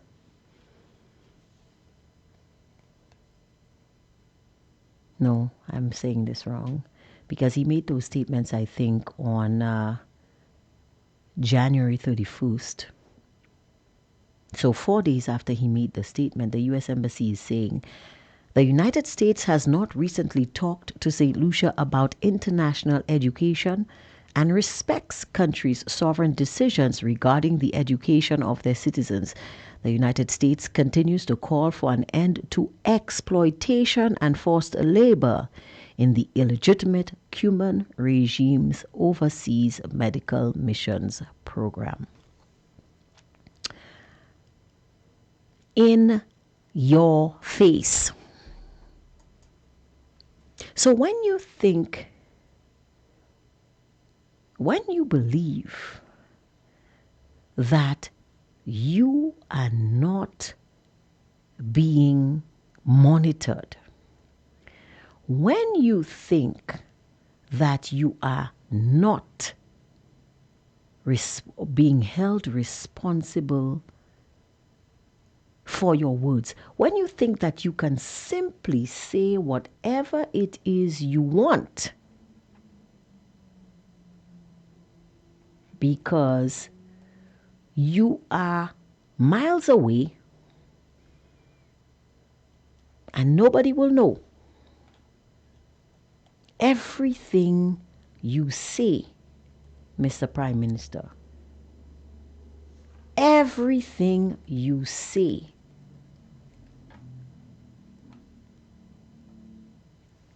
is being monitored.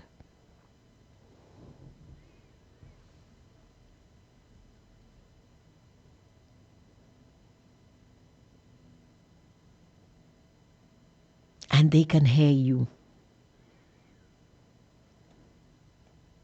The world is listening.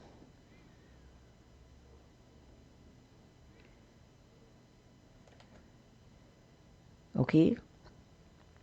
The world is listening.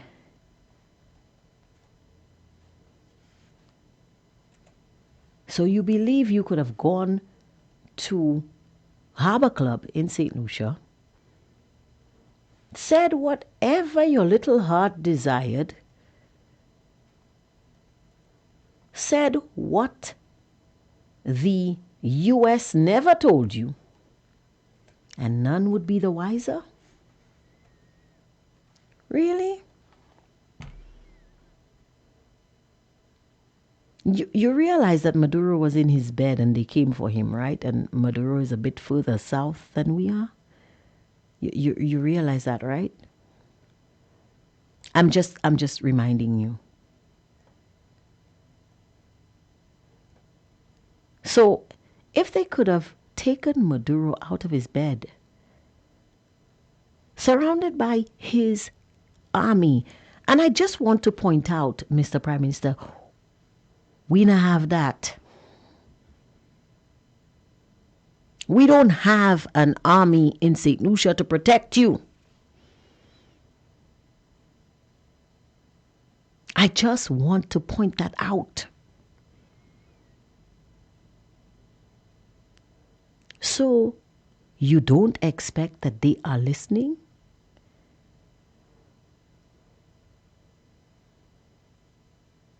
Let's go back to the Facebook platform. Somebody says,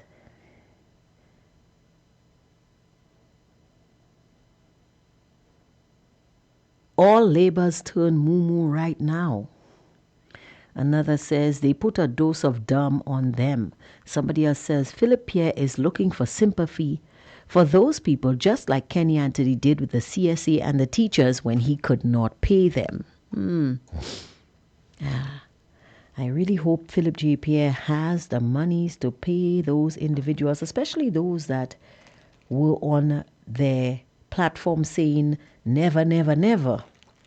I'm quite interested in whether or not I will be monitoring closely, is what I want to say. I'm quite interested in when they are going to receive their permanent papers. Somebody says he does what he does best, lies, lies. Another says he should be making lemon bouillon. Somebody says Angie and bleach, and there are people that did it. Another says he's waiting for them to tell him what to say. That's why they call him Misery. Another says, Angie, something is wrong with that man. Another one says, you see, the world is listening. It's going to catch up with him. Somebody says, especially with what's happening in the United States. Another, I hope they make him apologize. Somebody else is saying, after you stole an election twice, you can never be normal. Right now, he's lost and confused. Another says, Angie, we have a one-man army, Mr. Bazooka. Well, Mr. Bazooka indeed. I notice I'm not hearing anything from the Bazooka man these days. Maybe he is on vacation. Who knows?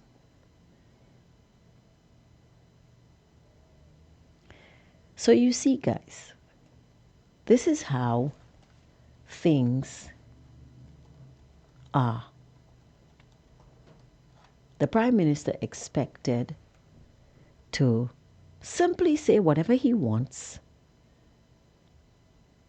and he thinks that these comments will be overlooked.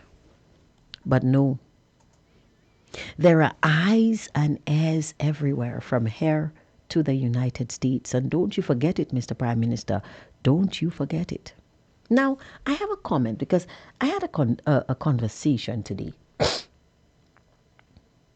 And I've been seeing a lot of posts on Facebook, on WhatsApp, everywhere.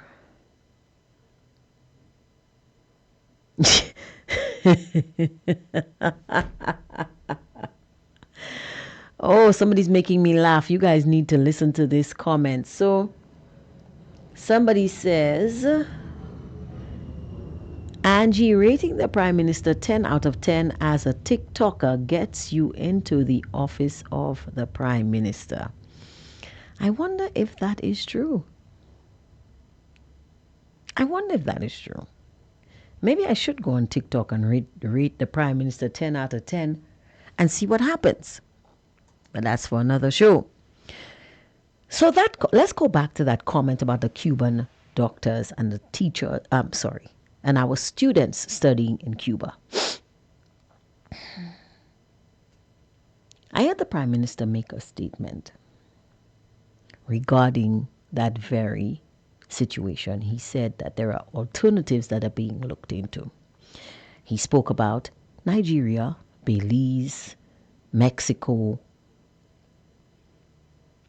and all of the above.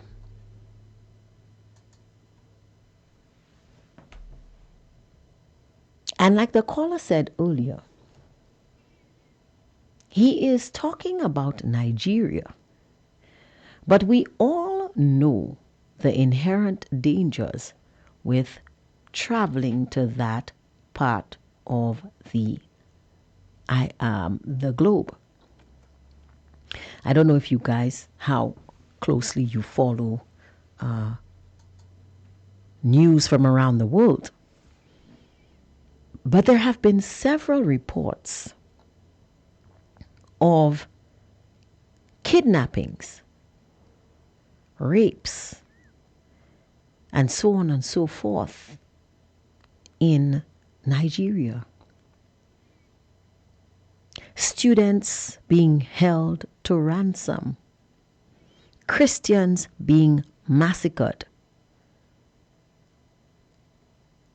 Is that what our students who go and study over there will be is that what they're going to be subjected to? Because we have scholarships to Morocco, and the kids that go over there are very safe. I think the only credible threat that I have heard coming out of that region is an earthquake that happened sometime last year, but all our students were accounted for and safe. So, why are you even talking about sending our students to Nigeria? And if you guys recall, there were several reports by Nigerian nationals who came out and asked their prime minister whether or not he was sane by offering scholarships to St. Lucian students.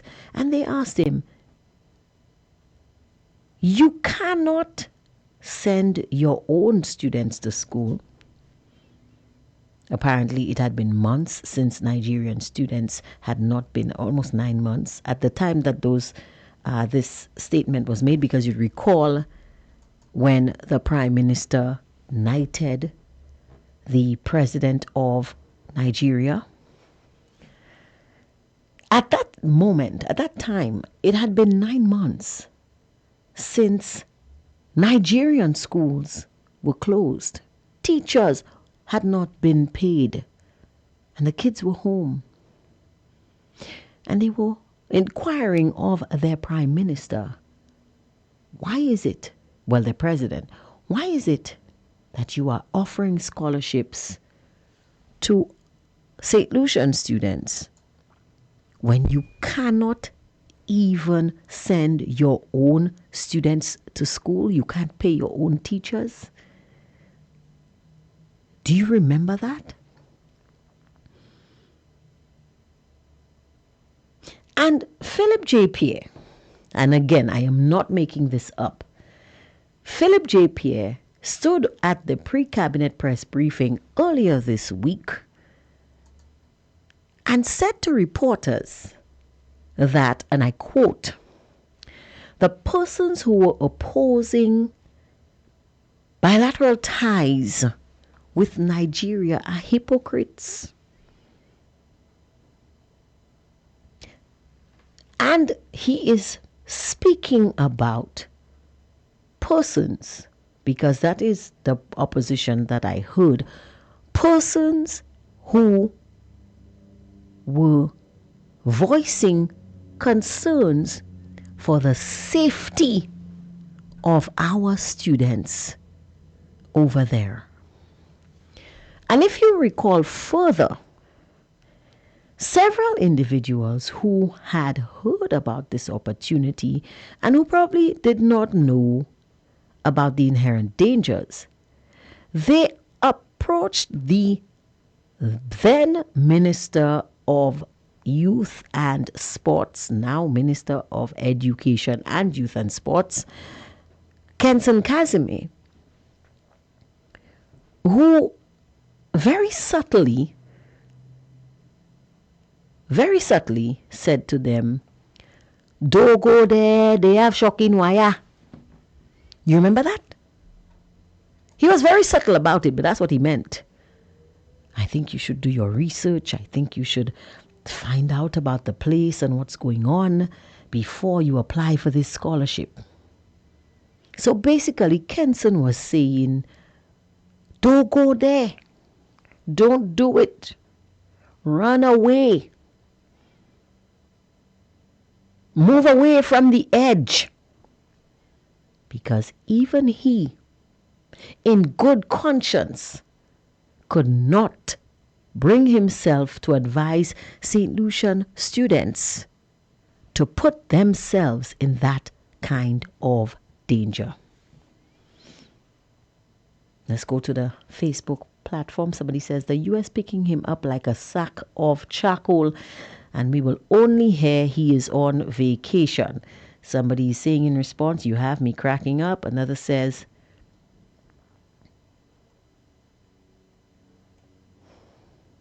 exactly, Christians are being killed. Another says, Nigerians want to get out, but yet still you want to send our people there? Somebody saying, Angie, someone is always answering. Hold on. Someone is always answering to Labour government lies. You remember Kenny and the Vol Air story? And Alan, Kenny said that he went to look for monies, but he did not get it. He said that the monies were not placed in the consolidated fund, but the Taiwanese kept it. You remember, Angie? Who came out to respond to Kenny to put him on the right track? I think you are referring to let me see if I remember this. I think you're referring to the same airport project. Yes, I think you are referring to to Kenny Anthony claiming that the Taiwanese construction company, something CC, what was the name of that company? But it was a company that the Taiwanese instituted to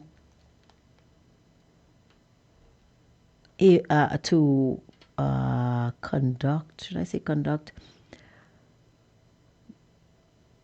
to build, to facilitate, right, to facilitate their building projects in the Caribbean. I think Kenny Anthony said that the company had been registered in Panama and that there was a OECC. Thank you so much. Thank you. That is the company I was thinking of. Thank you. My goodness, I need to start giving out badges here on Hard Talk. You know, my people are so sharp. So, OECC, right? You're referring to OECC, which is a company. It's a Taiwanese government company that they use to conduct all of their construction projects. So, for example, the Taiwanese were building the airport. I think they were providing some of the technical support and maybe some of the funding to rehabilitate the Urinara International Airport. And as part of that agreement, the contract was given to their company, OECC. And Kenny Anthony made it seem as if, you know, there was something untowards. He spoke about monies being in a escrow account in Panama. And that really was a misrepresentation of the facts, because if I recall correctly, the Taiwanese held their money in escrow, and there was a whole demonization stemming from this of escrow company holding monies in escrow, and nobody at the time stopped to say, but wait a minute, an escrow account is a good thing. Nobody stopped to say, but an escrow account protects someone, a customer, let's call it a customer, because the way escrow accounts work, for example, I want to buy a house from, let me just pick somebody randomly on the live. So I want to buy a house from Allison Georges. But I'm taking this loan to buy this house. And the bank holds the money in escrow. Now, while the money is in escrow, as long as Allison can provide proof of ownership, as long as the house is in good repair and it passes all inspections, then the bank will give Allison her money and give me the deed for the house. But if Allison is not the owner of the house, if the house does not pass inspections, then the bank says, oops, sorry, we're going to have to look for another house. This one, we're not just giving her the money. And afterwards, you realize that you've have termites, you have mold, you have lead pipes and all kinds of, lead paint.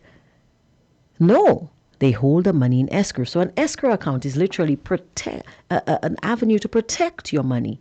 Instead of explaining to people what the function of an escrow account is, they demonized escrow accounts. And then what did they do?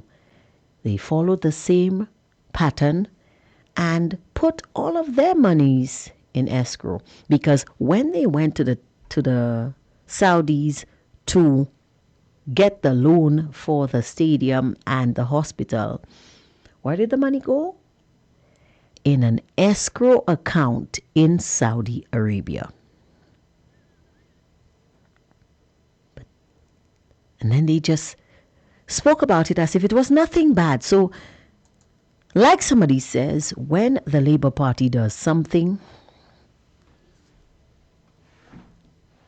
their sins are washed.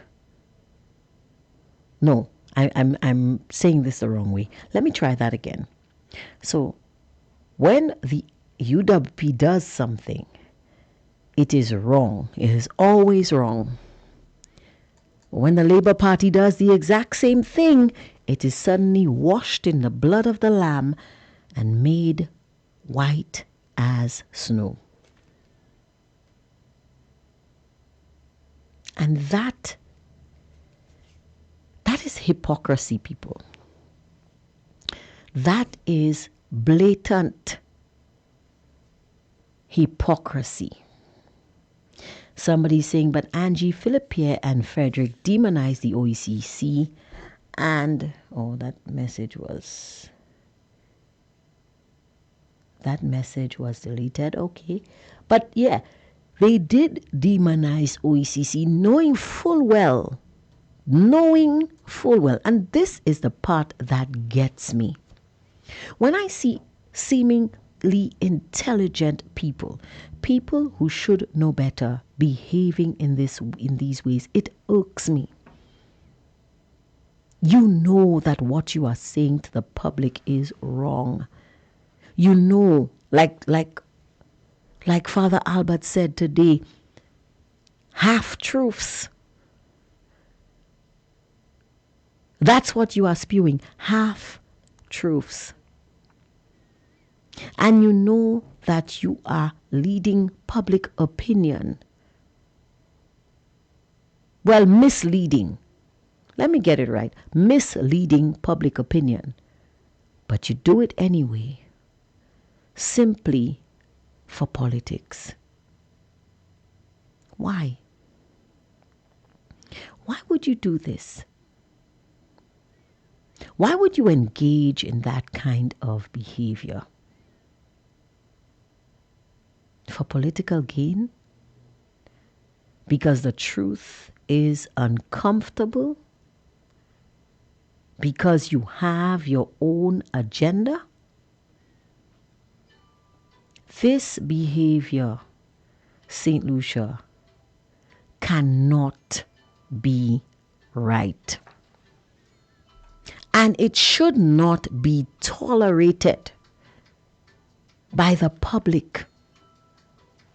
It should not be tolerated.